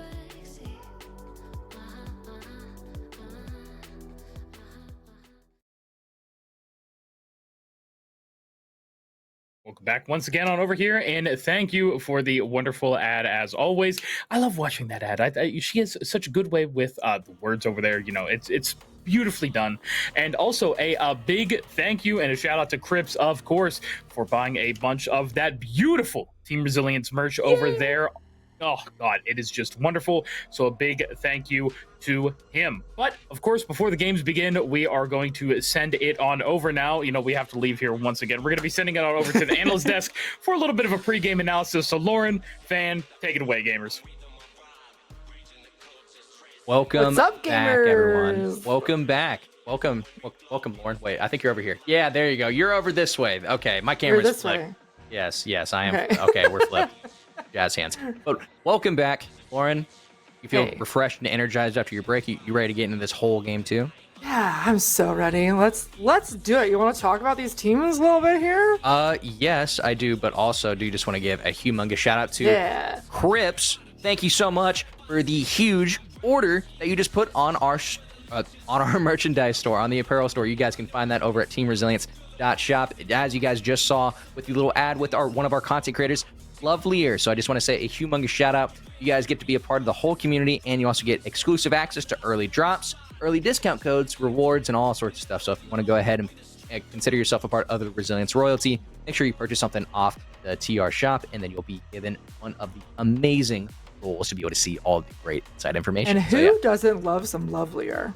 Oh, really? Honestly, I mean, lovely is so lovely. You know what I mean? There you go. It's great. Lovely is so lovely. That's the best way to put it.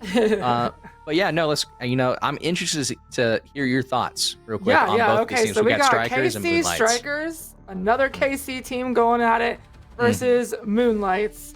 And I'll tell you, last week, Moonlights went up against Militia, who is our other console team, and that was a fight for the ages. And it was kind of cool to see the console that reverse kings. sweep was nuts.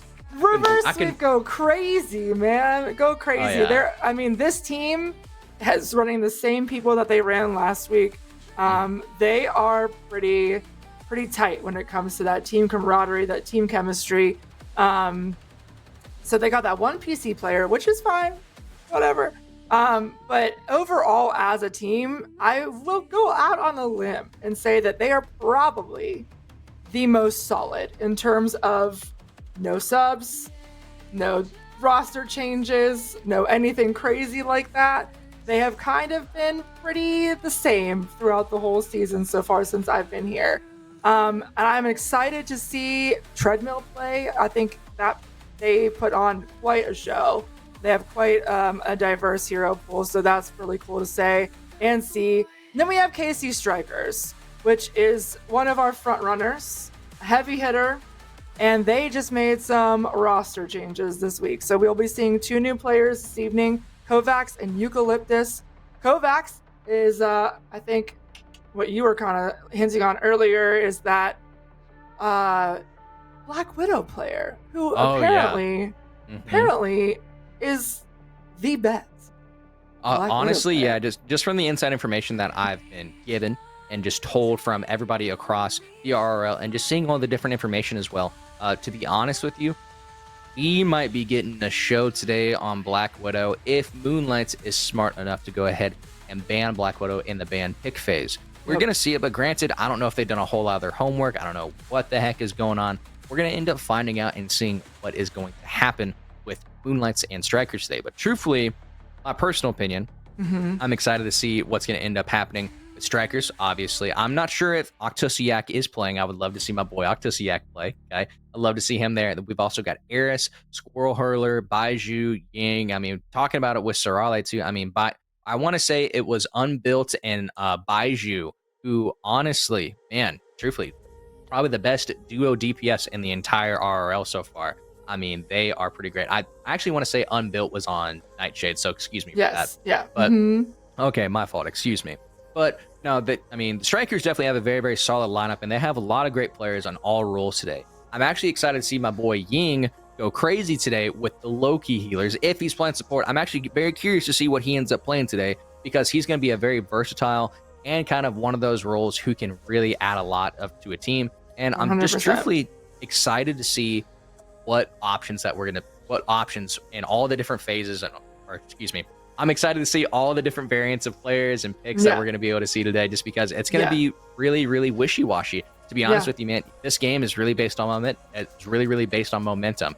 If you can capture it, I mean, at the end of the day, dude, it's really hard to lose it, and it'll really shape your path and future into the next set of games or matches or whatever it may be. I mean, we've been seeing it with the Pillarmen. I mean, Pillarmen has been one of the most improved teams, but one of the reasons why they're so improved is because the confidence that they go into with every single match, and then they always believe that the momentum is on their side. They always believe that they can win at whatever point in time, which is something I really, really do admire and love about those guys over there. So and not to mention, they're one of the teams that are putting the work in.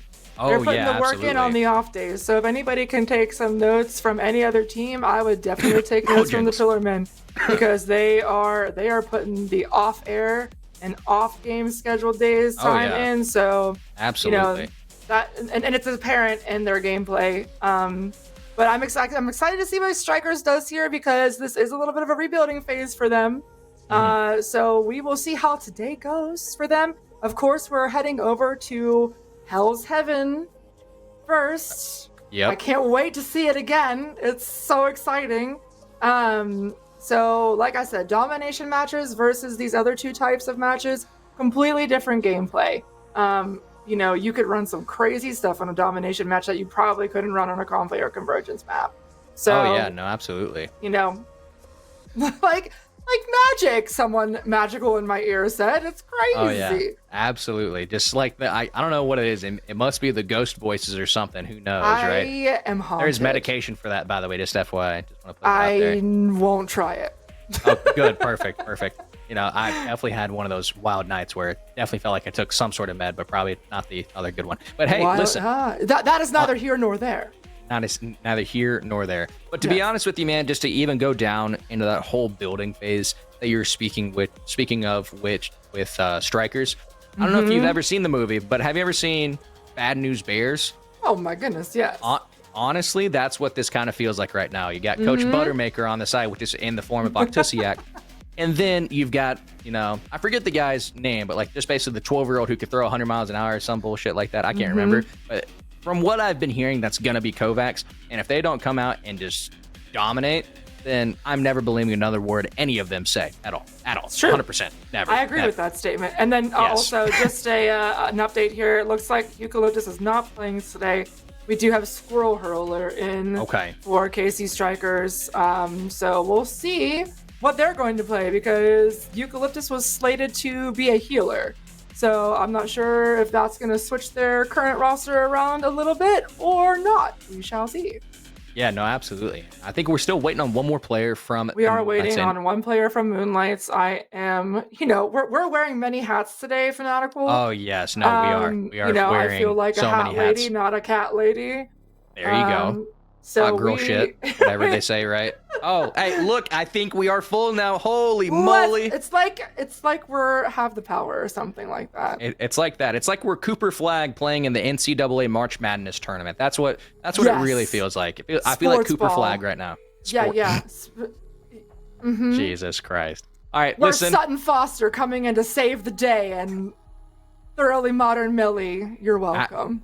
All right, yep. Ladies and gentlemen, just want to go ahead and point out that Lauren Land is a fossil. I'm playing. I'm sorry. I shouldn't say. But hey, listen, I'm ready to go ahead and get into these games. I'm so sorry, Lauren. You know me. Listen, it's sports ball. But hey, listen, guys, if you guys are ready to go ahead and get into week 2 or week 4, day 2, I think I'm ready. Lauren, are you ready?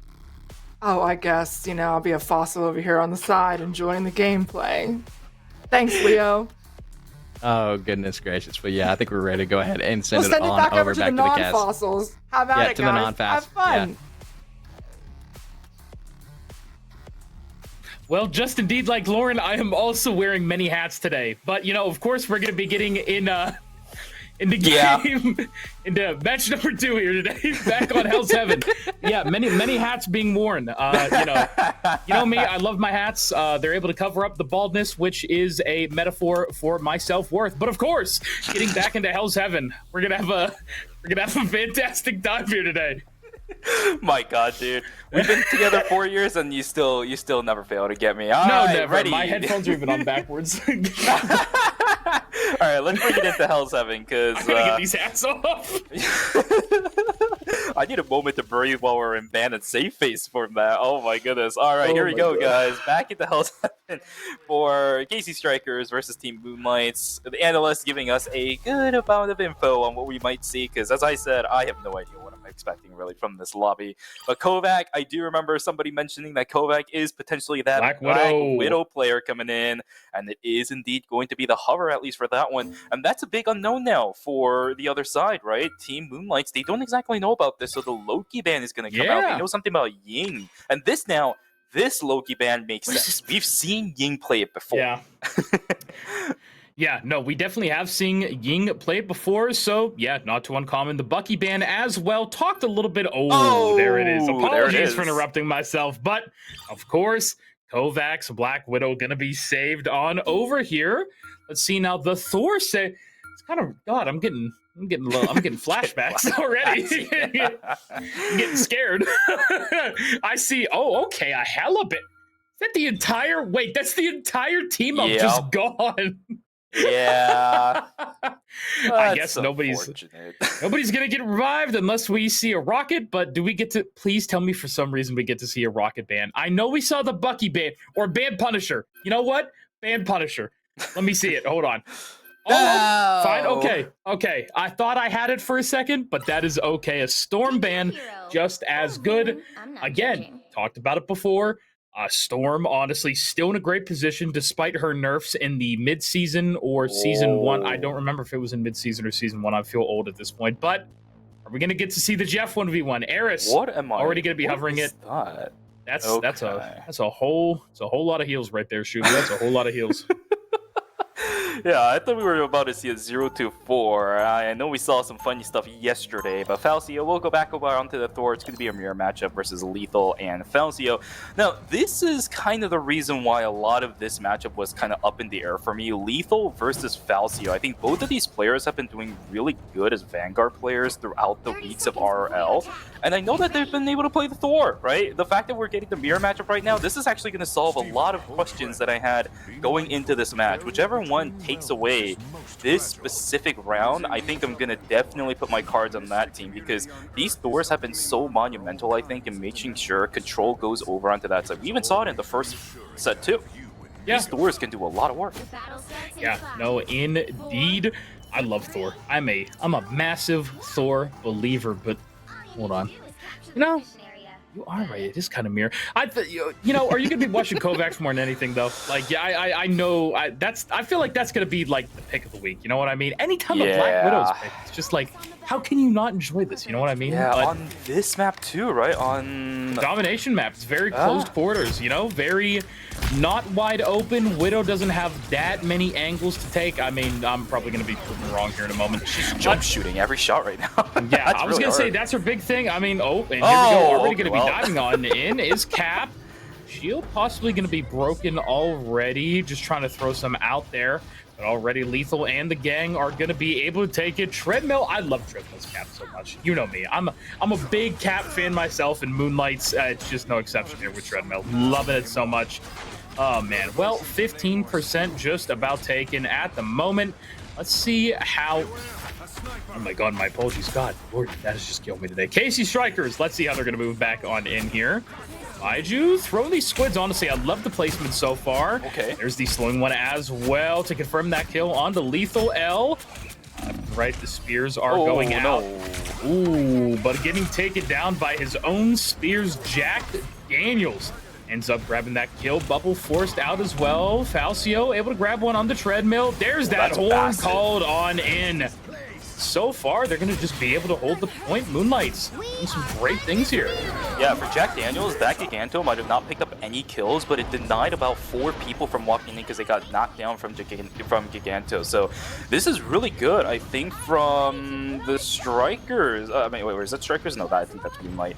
But yeah, they're holding it down. Louis is going to fall. That is, unfortunately, the Luna Snow going down. We're looking outside the map from the looks of it. Unfortunately, without the Luna Snow ultimate, obviously it's going to get counted out now by Ying, and this might be the controls going into the hands of Team KC Strikers. Yeah. From the looks of it, they are going to hold it down, but on the other side, because the Luna Snow ultimate wasn't available for Moonlights, they're going to have it up now trying to go back into the point, and I think that's really valuable for Moonlights. Let's see what they're able to do with this, because Lethal's been pretty solid on the Thor so far. Falcio's gotten the one-up on that a couple of times, but the Doctor Strange pushing up. He's got the Eye of Agamotto in just a moment, too. There's a lot of people stacked up. When is he going to pop the trigger? And this is going to be interesting as well. Treadmill already popping that assemble. Kovacs going to be in the back sniping on away. Mantis healing everybody. Baiju be awfully low at the moment. Only 59 health I saw. Will end up going down again to Jack Daniels. That Namor on Namor. Oh, just doing crazy. Beautiful shot there to kill Jack Daniels. What are we going to see? Kovacs almost having that ult, that red room special here from Widow. Gonna see. I really like the result now. Wow, burst. There we go. King Louis gonna go down, but the Eye of Agamotto gonna take the soul out of her body. I believe that's the Mantis hold happening as well at the moment. Multiple kills. Baiju gets one. Falcio gets one. Treadmill and G Solano are down. Ed gonna join them as well, and that's gonna be point taken back over by Strikers. Yeah, we might have ourselves a second map where we go 99-99. Strikers are doing extremely well holding this line. Ying has their ultimate, Eris also has theirs on the Magneto. This is going to be a fairly even hold. It really comes down to how Moonlights is able to use that Giganto from Jack Daniels if they're able to push it back in. But now they're getting held up at their own base. I love the positioning from Team KC Strikers right now. They're trying to not let this fight happen near the point at all. 61% and climbing. Kovac sitting at about 56% on the Black Widow for that ult economy to come back up. Everybody else slowly building it up too. Falcio now has their ultimate, will be able to snipe down Edbut on top of it. This is looking pretty good for KC Strikers. That 99-99 looking real possible now.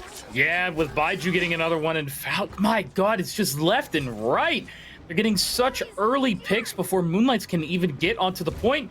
There goes G Solano as well. Thor gonna be up in the air. I see it right now. Unfortunately, Lethal.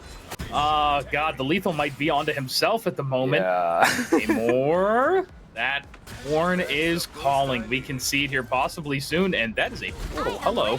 Now we're gonna have the Luna ult. No, proposed Luna ult's gonna be right onto the point. Squirrel Hurler, unfortunately, gonna be down already. Baiju almost grabbing that, but will end up falling once again to Jack Daniels. That Namor, God, that has been such a big battle between both of them this whole game so far. In terms of ults, Moonlights, they're waiting on Cloak and Dagger to come back. Treadmill, gonna be able to stall a lot of time. Slowly, Moonlights is capturing that point. The fighting is on so many different fronts right now. That Assemble going to be coming in to be able to dot the back line. Honestly, though, this is such a good stall tool. Like I said, just going to be hopping around the point, trying to get anything. Solano is back with that ult now. Cloak and Dagger. Coming all on out. King Louis rushing back to the point as well. Strange for anything. Agamotto almost ready. That was great, but no. Goes down. Falcio grabs one. Kovacs grabs one. I believe KC Strikers just about to confirm this point. Lethal L has to back on up, and there it is. That frozen airfield goes on over to KC Strikers. Frozen Airfield has been a hot point of contention for so many teams this weekend. Absolutely amazing. The fact that we get to see 99-99 for both matches today, I mean, it's looking pretty good. But we're going to move over onto Eldritch. Initial point goes over into the hands of Team KC Strikers. But I think the question mark for me is still up there. Both teams are looking really good on that point. It's just these small differences that are able to pop up every now and then that allows each of these teams to get the initial push on. But KC Strikers, from the looks of it, look a little bit more comfortable on that composition, right? The fact that they were able to aggress in towards the base of Team Moonlights, I'm liking them a little bit. I'm favoring them, right? My cards are slightly in their favor, but Moonlights, again, they look pretty solid. Lethal, a little bit questionable on some of those ultimates on the Thor, not gonna lie, but I think Edbut has been looking really good. Jack Daniels on that Namor has been looking pretty solid as well. Treadmill on the Captain America, you talked about it before. It's all solid. Eldritch is going to be where my questions will be answered. Is it going to be Moonlights take it away to go into our third location of the Super Soldier Factory, by the way, not laboratory. I got DM about that yesterday. Factory, not laboratory. Yeah, they are cooking up there in the factory. But yeah, no, I do agree with the Moonlights hype. I will say, loving what Jack Daniels is doing, obviously getting a lot of kills on the Baiju. We do have KC Strikers switching off the Black Widow. You know, Squirrel Hunter is going to be on the Rocket Raccoon. Kovacs on the Punisher. The Infinite Ammo will be out. Baiju on the Star-Lord as well. A whole lot of damage coming out of the Strange at the moment. King Louis, we're going to need a little bit of heals up here in the front. Agamotto is still ready if he so decides. There's that horn coming on out to call Giganto. Falcio grabs one. Kovacs grabs one. That Judge, Jury, and Executioner. Treadmill does end up getting the kill, but I don't think it's going to be enough, and now we're currently in the ground. But yeah, no, already KC Strikers able to confirm that first point. A whole bunch of ults used. They do have Star-Lords and that Meteor M, of course, for Magneto still left. Moonlight's looking to build a few ults. G Solano still just about to have theirs. Strange still with the Eye of Agamotto, so, you know, they're going to take it slow a little bit.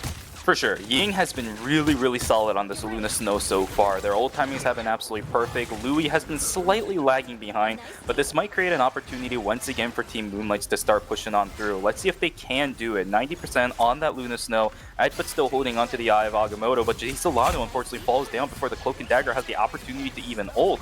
Treadmill has the ultimate available too, but Jack Daniels taking dangerously low. There is the Avengers Assemble popping in. Let's see if Treadmill can hold the line, because he's going to have to 44% down. Jack Daniels falling down himself as well, taken down to 100. Treadmill will unfortunately fall.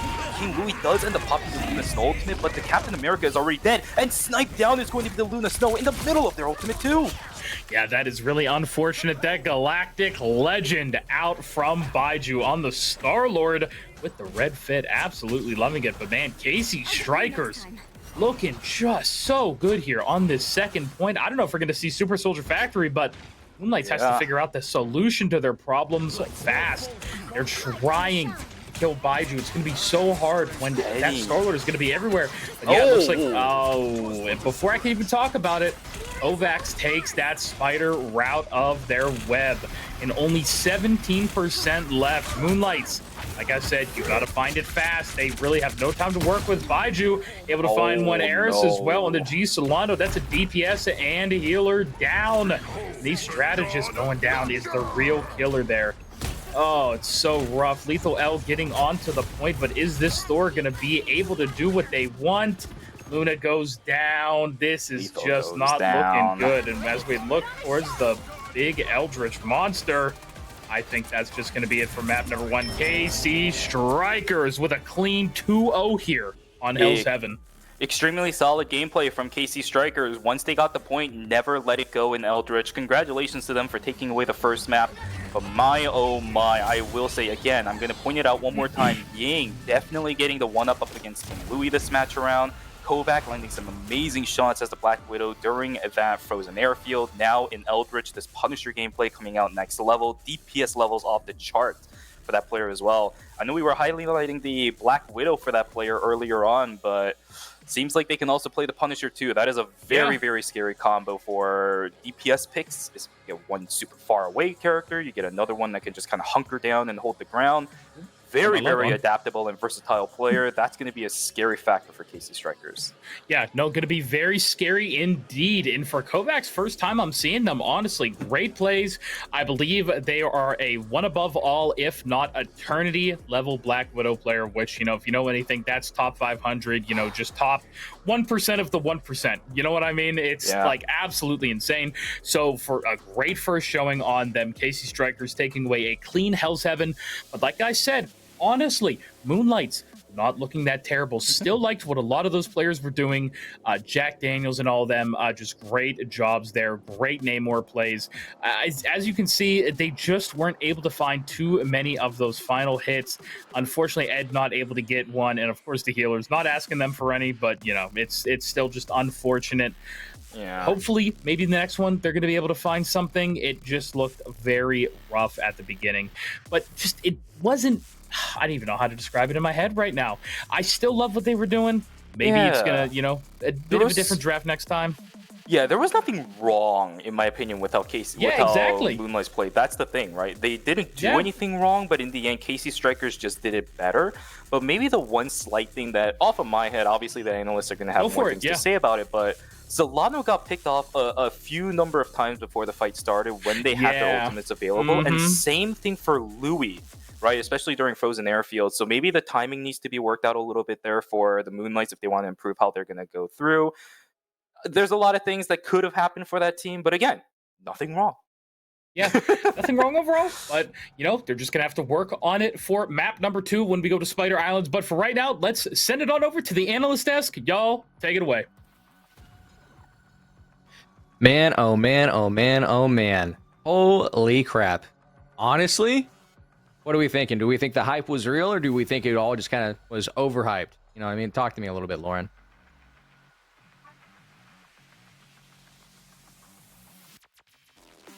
Looks like we're having a little bit of technical issues here on the back end real quick. Let's sort us out that real quick as well. Testing 1 2 1 2. Mic check 1 2 1 2 on the mic.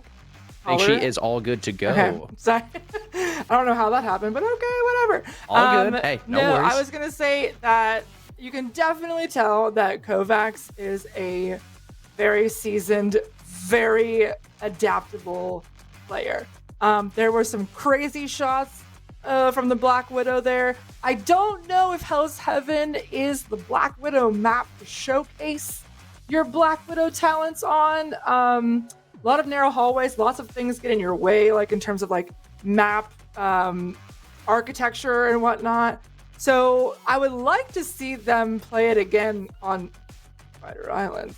But again, a great showing for them. They came in, they showed out. A great showing for Squirrel Hurler, who was a last minute sub there to come in and did some great healing for them. And if I'm honest here, Moonlights held their own there. I mean, They really did. I want to make a point to talk about that, actually. We know KC Strikers is good. We know KC Strikers is one of the top leagues or top teams in the league. Moonlights just gave them a run for their money on round 1 a little bit there. They came in and showed out and did a phenomenal job. So, what do you think, Van? No, absolutely. I honestly, when I was watching the first game, truthfully, over in Hell's Heaven, I was actually very pleasantly surprised to see that how quickly, I don't know if you guys saw this or not, but like if we go back and watch the replay, we're not going to be able to do that right now. But if you guys go back in the VOD and you go and watch, Moonlights took the spot extremely fast. I mean, they dominated the point very, very quickly. They did a great job. And to say anything else, they held the point for such a long time. They literally just got it to 99%, but then they ended up falling off. But I mean, at the end of the day, compared to the Moonlights team that we saw in weeks 1, 2, and 3, this is truthfully, I'm not even gonna lie to you, man. This is the best I've ever seen the Moonlights play. Don't get me wrong, the reverse sweep last weekend was great, heartbreaker for Militia, but at the end of the day, I mean, they really put on a hell of a show. At the end of the day, I mean, they're coming out. I wouldn't say that they are a top contender in the playoffs. I mean, it would be absolutely nice to see them go and kind of see how they run with it all. But I mean, I have to just emphasize it. I mean, they just put, like you said, Lauren, they put Strikers in a difficult position at first. It could have been a 3-map game, even though though Strikers ended up 2-0 right there. But at the end of the day, Moonlights did a hell of a job, and I'm excited to see how they go into Spider Islands right here and see what's going to end up happening. I don't think that there's going to be a map 3 here going over into the third map as well. Which remind me again which map we're going into. I want to say it's Spider Islands. The third map is Symbiotic Surface. Oh, yes, Symbiotic Surface over at Clintar. I don't think we're going to see a map 3 today. Would it be pleasant? Would it be awesome? Absolutely. But at the end of the day, man, it's, I am very impressed with how far this Moonlights team has come. Honestly, thought they weren't going to be able to make it just because I felt like they're on just like the, what's the thing where you have to resuscitate them back to life. They were just on the hospital bed at first, and I was like, "Oh shit, are we gonna have a forfeit before all today?" I didn't know what was going on. As RRL director, they scare me a little bit. Moonlights, respond to your stuff, okay? Lovingly, your director. No, just lovingly, kidding. the director, the person who helps coordinate all of this stuff. She loves you very much. I do. Very much so. I'm just an insane person. Yeah, but yes, absolutely, man. So honestly, I'm very, very excited just to go ahead and get into game 2 here. Like I said, I'm not thinking it's going to be a 3-game series. Would it be awesome? Absolutely. But truthfully, Strikers has to make a lot of mistakes, or Moonlights just has to play some out of the fucking park Marvel rivals here in just a second. I mean, absolutely. It's gonna be nuts. What are your predictions here for game number 2? I will be interested to see what Moonlights goes and bans for this game. I don't know if they're gonna take the chance on the Widow. I don't know if they're gonna let it slide through and maybe knock one of these tank players down, because Falcio and Eris, just a minor note here for Strikers, that tank line is the Great Wall of China. Nothing's getting through those guys at all. Like, they are born with the history references. I'm loving it. That's what you get when you're a fossil. Damn right it is. Hell yeah. Whenever you've been a fossil, you can see a whole lot of life. Listen, experience I am your elder, and I am wiser. Okay, that's where we're at. Damn. You know what, Lauren? I'll even give it to you. You're probably a little bit wiser and more experienced than I am. I was like, 100%, brother. Absolutely. I couldn't agree more. 1000%. But yeah, I'm excited to see. I would love to see them play some like wild tank combo that would just like absolutely throw somebody for a loop. Not their comfort picks. Not their comfort picks. Maybe something crazy. I don't even know what that would be. What I'm really excited to see. A penny? Dude, I was just about to say that. Give me I a was penny. like, dude, it's like we're in the same bed or something. Can you believe that? I don't even know. A penny venom? Let's do it. A penny venom? Yeah, that would be great, honestly. Who one Since could we're right, going one to could only symbiotic hope. surface, give us some symbiote shit. You know what I'm saying? No, for sure. Just to even say one last little thing, honestly, Jack Daniels came out very, very well in this last series. And to be honest with you, man, I'm excited to see what is going to be, able to happen there. And I'm going to be very, very excited to see how they end up approaching game 2. Honestly, I could see it swinging both ways, but I do think that Strikers is going to take the W right here and send Moonlights home for the night. But yeah, and one honestly, more note that's to send for KC Strikers, we will be seeing a Eucalyptus healer today. So Eucalyptus is in for Squirrel Hurler, and so we'll be able to see both of their pickups here in this game here on Spider Islands. Well, hell yeah! How about that? That's going to be even a little bit more diversity, a little bit more confidence. There we go. We'll have to sit back and get our popcorn and see what fans out here. Oh yeah, absolutely. And just to say the one last little thing here, just again, thank you all to everybody who's just tuning in and watching the Brazilian Rivals League broadcast. We really, really, really do appreciate it. Okay, guys. And another thing that we really want to do, guys, let me tell you something. The entire Resilience team, the entire Team Resilience organization wants to meet you. And when I say that, I mean we have a whole community full of loving, caring, and energetic people who have the desire to come out and meet you, talk to you, engage with you, and anything that you can possibly think about. You can find that by using !Discord in the chat and coming over to our Discord where we're talking about Marvel Rivals, life, anything, Apex, LANs, anything that you can think of. We've always got something there for you. It's a group of loving people and some awesome community people in there as well. And I honestly couldn't be more thankful for all the people that's in the TR community. I'm just very, very happy. And then also at the same time, I have to do it again. Shout out to Crips. Thank you again so much for the humongous order over in the Shopify store. We really, really do appreciate it, guys. One simple order like that can not only give you access to our Resilience royalty roll and get access to early drops, access new content early, and all sorts of little kind of polls that we'll have based on the new things that we'll put in the shop. But one little purchase like that sends the broadcast into orbit to be able to do all this stuff. So genuinely, thank you guys so much for all that. But Lauren, without a further doubt, I'm good. Are you good? I'm so good. Let's go to Spider Islands. Let's go to Spider Islands. Go ahead and send that bad boy to Spider Islands. Good luck to all the teams playing. Good luck, guys. Good luck. My flight got canceled to Spider Island, so unfortunately, yeah, you're muted. I think. Am I? I don't know. Oh, it was funny. I saw him mouth but I didn't hear.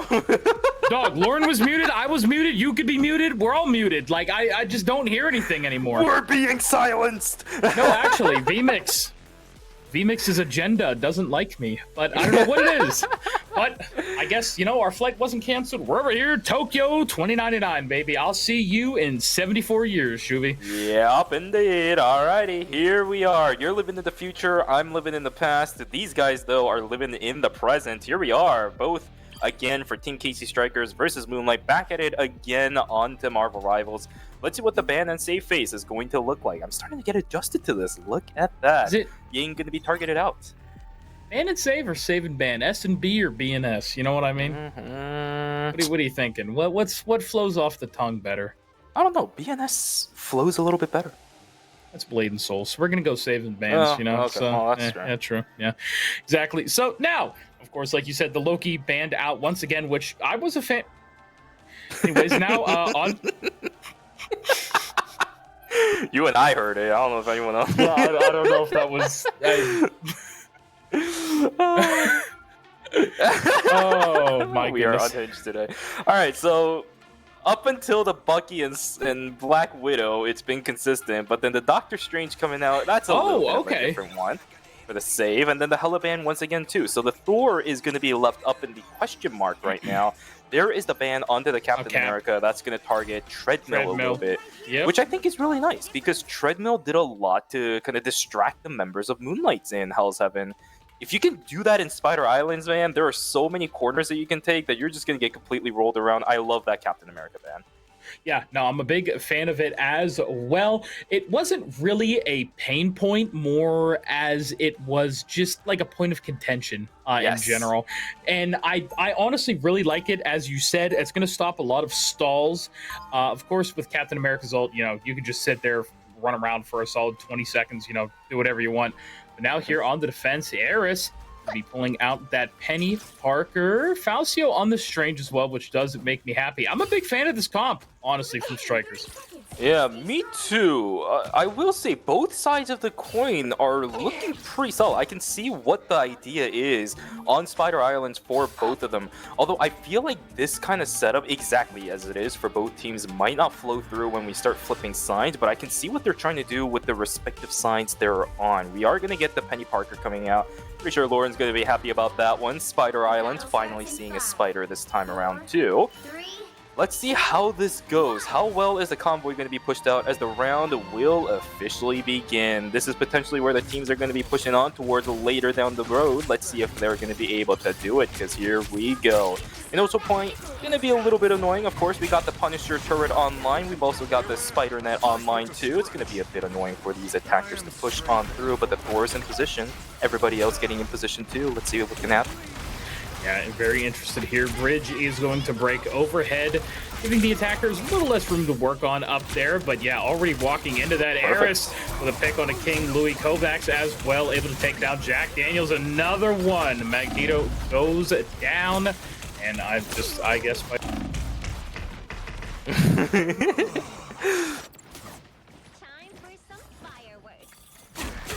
L gonna be going on in here. Eris, I really enjoyed this Penny Parker, especially on this first point here. A lot of those closed just chokes to get through, especially if they're not able to take down her little trap. It's so rough to push through this. Also, a great Magneto skin. I love when people play that. But now we have that Squirrel Girl as well. Jack Daniels, I believe, switched on over Eucalyptus. Perfect. Now they're going to be healing in the back. Kovacs with another two. Lethal's able to find Falcio.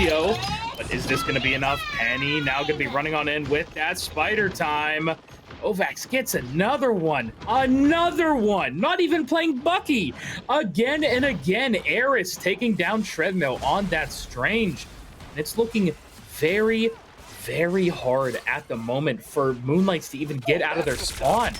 Yeah, as I said, this is exactly the kind of lineup you want to see on the defender side if you are on Spider Islands. Kovac is just completely free-firing from the backside. There is no contest against that Black Widow. Now, Jack Daniels is trying to play the Squirrel Girl. It does have really good access onto the backline, but it's just not working out. And G. Solano sniped down by Kovac as well in the middle of their ultimate. I mean, this is way too much now for the Moonlights to try pushing through. They're trying, but they can't get on past this Black Widow. It's so difficult to do it. Continuously getting sniped down, even forced to use their Luna Snow ultimate, but they don't get any progression on the convoy. In fact, as a matter of fact, they end up losing control of it as Ying's going to counter with the Sue ultimate themselves. Spider-Net going down even more aggressive. Like right there, that is so open space. That has got to be a flex at this point. The fact that it's still staying alive, there is just no control for Team Moonlights.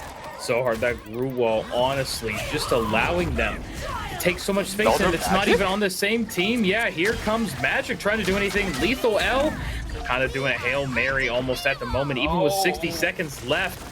Dashes into the health pack, but not finding all that much at the moment.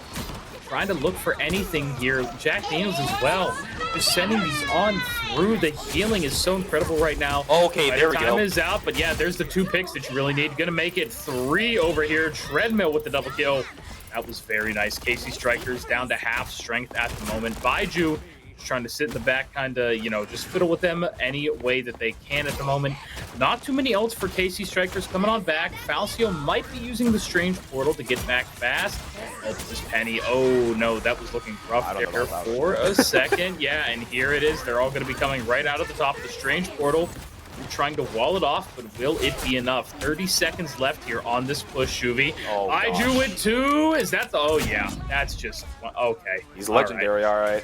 Yeah, no, he's indeed legendary. And now I believe Falcio is going to be swinging here on this Groot. And that's Moonlight's going to have to back it on up. They were so close. Look at where the convoy is. That would have been the first mark, but I don't think they're going to be able to get it. We got 5 seconds on the clock, too.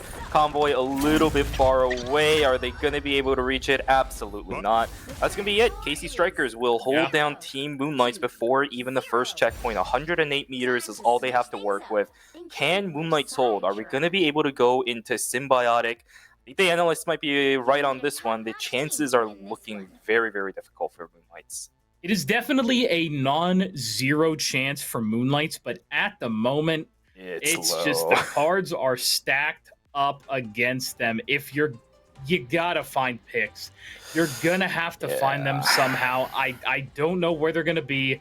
Eris moving over from the Penny, possibly? No? Okay. We're going to be playing Mag Thor. I like that tank line. It's going to be triple tank as well for Moonlights. Yeah. Oh, my goodness. Okay. Gator call? A Gator? Okay, dude. Saw enough of that yesterday. No, I haven't seen it off.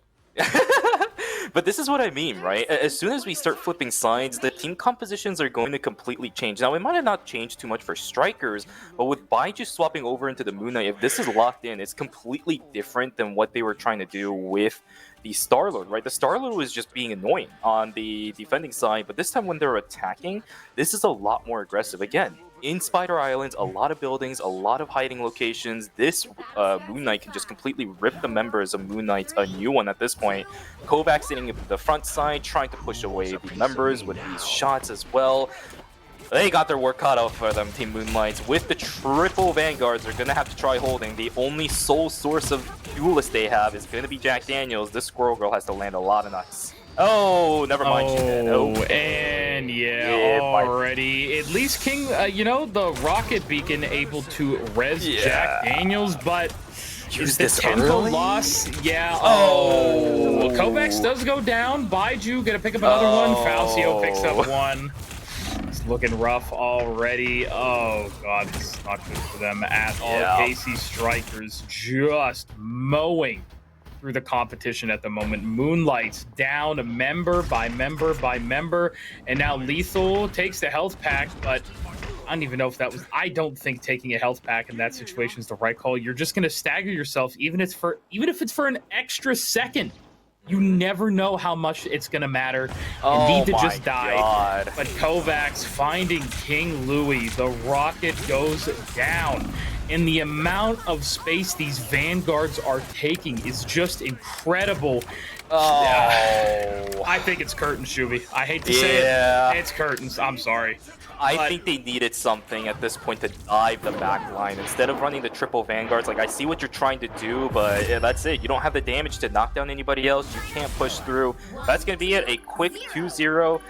I guess yet again, another anticlimactic 2-0 into a series like we saw yesterday, but that's just going to be it. KC Strikers will be able to push through that 108 meter mark, will take us to a 2-0 victory. An early night for you and I once again, Vix. And that'll do it. Kovac with the MVP. Perfect snipes as the Black Widow. We are able to see perfectly why Howdy, partner. One of the best at that Black Widow. Well, out there in the Wild West, the Widow of Timely, Valley of Doom. Over there, Mrs. Barnes. Yeah, baby. Coming on through. Kovacs, 14 final eliminations. Absolutely wonderful plays by the DPS line there. Oh, man. That was a disgusting game. Yeah, again, I don't know if the triple Vanguards was the right idea, right? You need to knock down Kovac. If you let I hate to say it again, but this also might have been a little bit of a situation where the ban phase may have gone a little bit awry for Team Moonlights, because I do understand why you're trying to ban the Loki away from Ying. He's had some really good performances on that in the past couple of weeks. But as soon as you saw the Black Widow being saved in map point number 1, you should have been like, wait a second, okay, so that's kind of interesting. Now, it's not clear as Black Widow, but this is a little bit of an unknown. If you had to deal with it during the Frozen Airfield, now you might have to think about it in terms of what Spider Island is bringing to the table. And what we saw was a complete rollout. Now, let me just walk with me for a second, okay? I might jog with you. Okay. Run with me, even. Yeah, okay. Gotcha. So game number 1, we get a character on their main that is not banned out in the second game and constantly gets saved. Yes. Game number 2, we have somebody on their main that gets saved. Yes. And then they don't ban it in game number 2. Yes, I think we ran the marathon. Which leaves them getting 2-0'd. Yeah, I think we ran the marathon, you and I. We successfully did it. It's looking There is some studying that these teams are going to have to do to go into week number 5. If this happens once again, it's definitely going to be a little bit even more confusing from you and I. But we've seen the perfect examples of what teams are able to do, and it's one of the reasons why, I'll bring it up again, teams have been trying to deny all of this in the past as well, right? The only one thing going for Team Moonlights is the fact that Kovacs was such a big question mark up in the air, especially at the middle of the season, that this Black Widow might have not been that big of a thing until they got to Spider Island. But still, with it now up on the table, with it in the books, with it in the open notes, if Kovacs plays again for Team KC Strikers, teams are going to have to watch out for that one.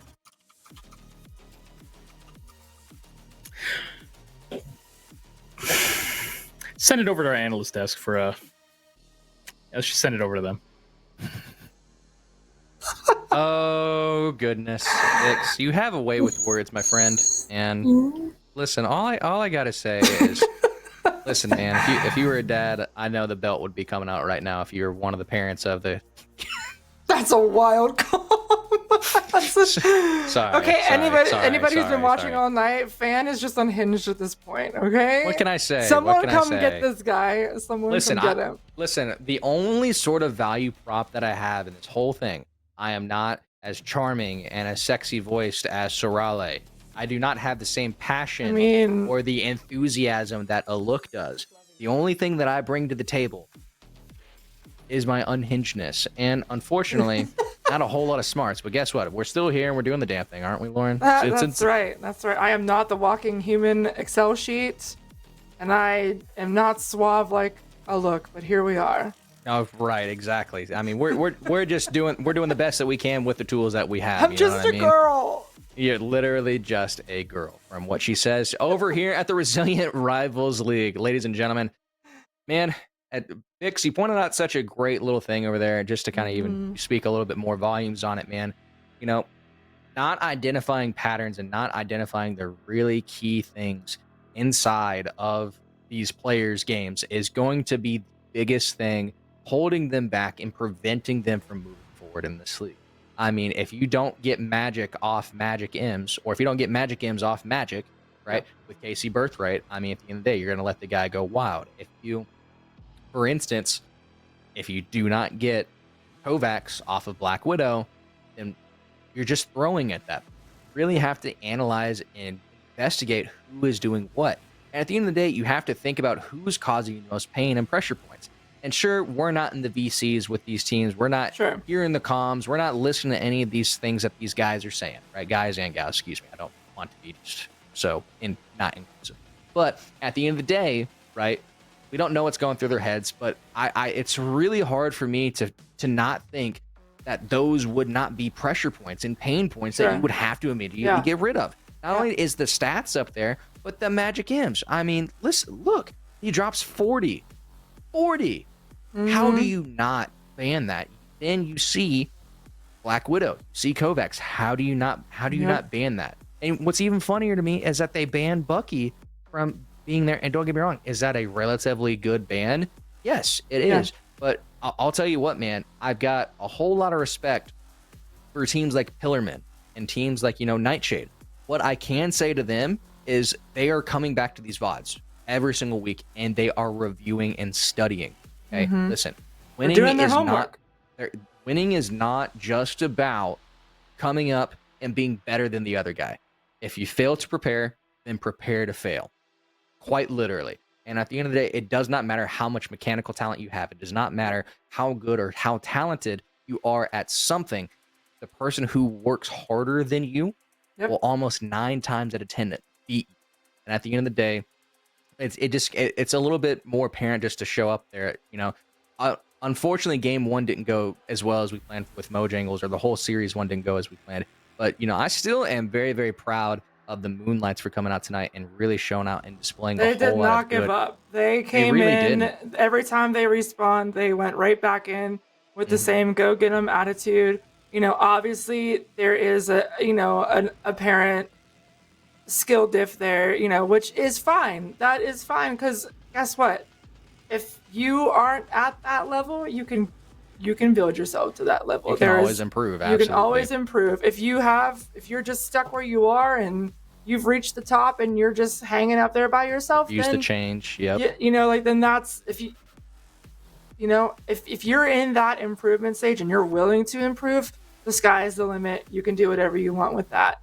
Absolutely. I just want to give a shout out to Eris for playing Penny Parker for me. That made me so happy. And he had a great cross map net stun to stop the Doctor Strange portal there at the very, very end. It's a great lineup. I was so happy that they did it. It made my face hurt from smiling. So I enjoyed that. And it looks like you finished up on Magneto though, so it's yeah. kind of like cheated on Offensive you. Penny on Spider Islands isn't the greatest. You can make do with it. But that is one of the maps where offensive Penny is pretty decent. But Right. she's not an offensive tank usually. There are a few maps that play to that strength for her. But man, I'll tell you, props to Moonlights for coming in and showing up and giving it their all, literally. And it looks like these new pickups that Strikers has are going to be a good fit for them. So hopefully they have some time to really get some scrims in, get some more game time in with each other, build that chemistry, that camaraderie, get really freaking focused to come back and beat these bigger teams like their brethren in KC Aries, the Nightshade guys, the Pillarmen, anything like that. But week 4 of the RRL in the books, and we saw some stuff. Oh yeah, absolutely. Stuff. And if I have any word of advice, now mind you, I'm not a Sorelli, and I don't have his stats or anything. But just from being an observer and from loving the game as much as I do, because I suffer on ranked every night, so I'm voluntarily playing this game. Is do your homework. Do that. Like it Couldn't takes. agree more. Do that Couldn't agree VOD more. review. Go back, see what players are going to be a problem for you in your upcoming matches with them. Get Magic M's off Magic. Get Kovacs off Widow. Get Claire off Hella. I could go on and on and on with the list of things that you need, to really study and really make these players shake in their shorts during that pick ban phase. Because you don't know how to plan for that until what? What do you get? 30 seconds to pick your player after those bans? So, put them into a corner and just obviously just gotta see how they react today. Absolutely. Yeah, no, I mean, to be honest with you, man, all these new pickups and all these new players coming into the RRL, it's interesting because each team is forming their own unique path to the playoffs. Because guess what, guys? Yep. We have just officially crossed our halfway mark. the RRL. Yeah. We're now into the end game, right, of the RRL. We've got week 5, 6, and 7 for regular season games. And I'm just going to tell you guys straight up and flat out, the teams who have the better seeding get to pick all of the maps. Guess what? If you are not doing your homework and you're not coming out to play, you're going to be put back against the wall, and it's going to be very, very hard for you to do good. And at the end of the day, missing out on a chance for a trophy, missing out on a chance for bragging rights, and you're missing out on a chance just to do something great. At the end of the day, if you're a very, very competitive person, coming out and doing this is something you should be really striving to do and making a name for yourself, because who knows, man, this is an opportunity for you to come out here, show the world and show the people who are watching this broadcast what you are, who you are, and what you're capable of. Absolutely. And it just kind of all comes out to it. But not to ramble on that any longer, ladies and gentlemen, we have got an amazing thing for you. Ladies and gentlemen, we're doing a giveaway. We got a giveaway. We are doing a giveaway. So, ladies and gentlemen, we're going to go ahead and throw that up here on the screen really quickly after I describe this. But what it is, guys, is we are giving away 4,360 lattice to 2 winners of this. We've actually already drawn it. I don't know who the winners are. We're about to go ahead and put it on the big screen for you guys. All the people who entered did follow our Watch RRL. They did follow all the rules and the criteria to be able to go ahead and do that. But ladies and gentlemen, let's go ahead and see who won our awesome giveaway real quick. Let's go ahead and check that out. Here we go. We got the first one. Big ol' spin coming in. Uh-oh. Here it comes. Metalhead. Oh, wait. Oh, wow. Look. Omkabo, or a.k.a. Lilith of the Pillarmen, freaking won half of 4,360 lattice. Oh, my goodness.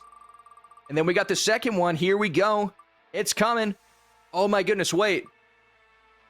Oh, look at this. Lauren, it's your arch nemesis, Leo. Big bet. The guy who calls you a fossil all the time. You should give that to me.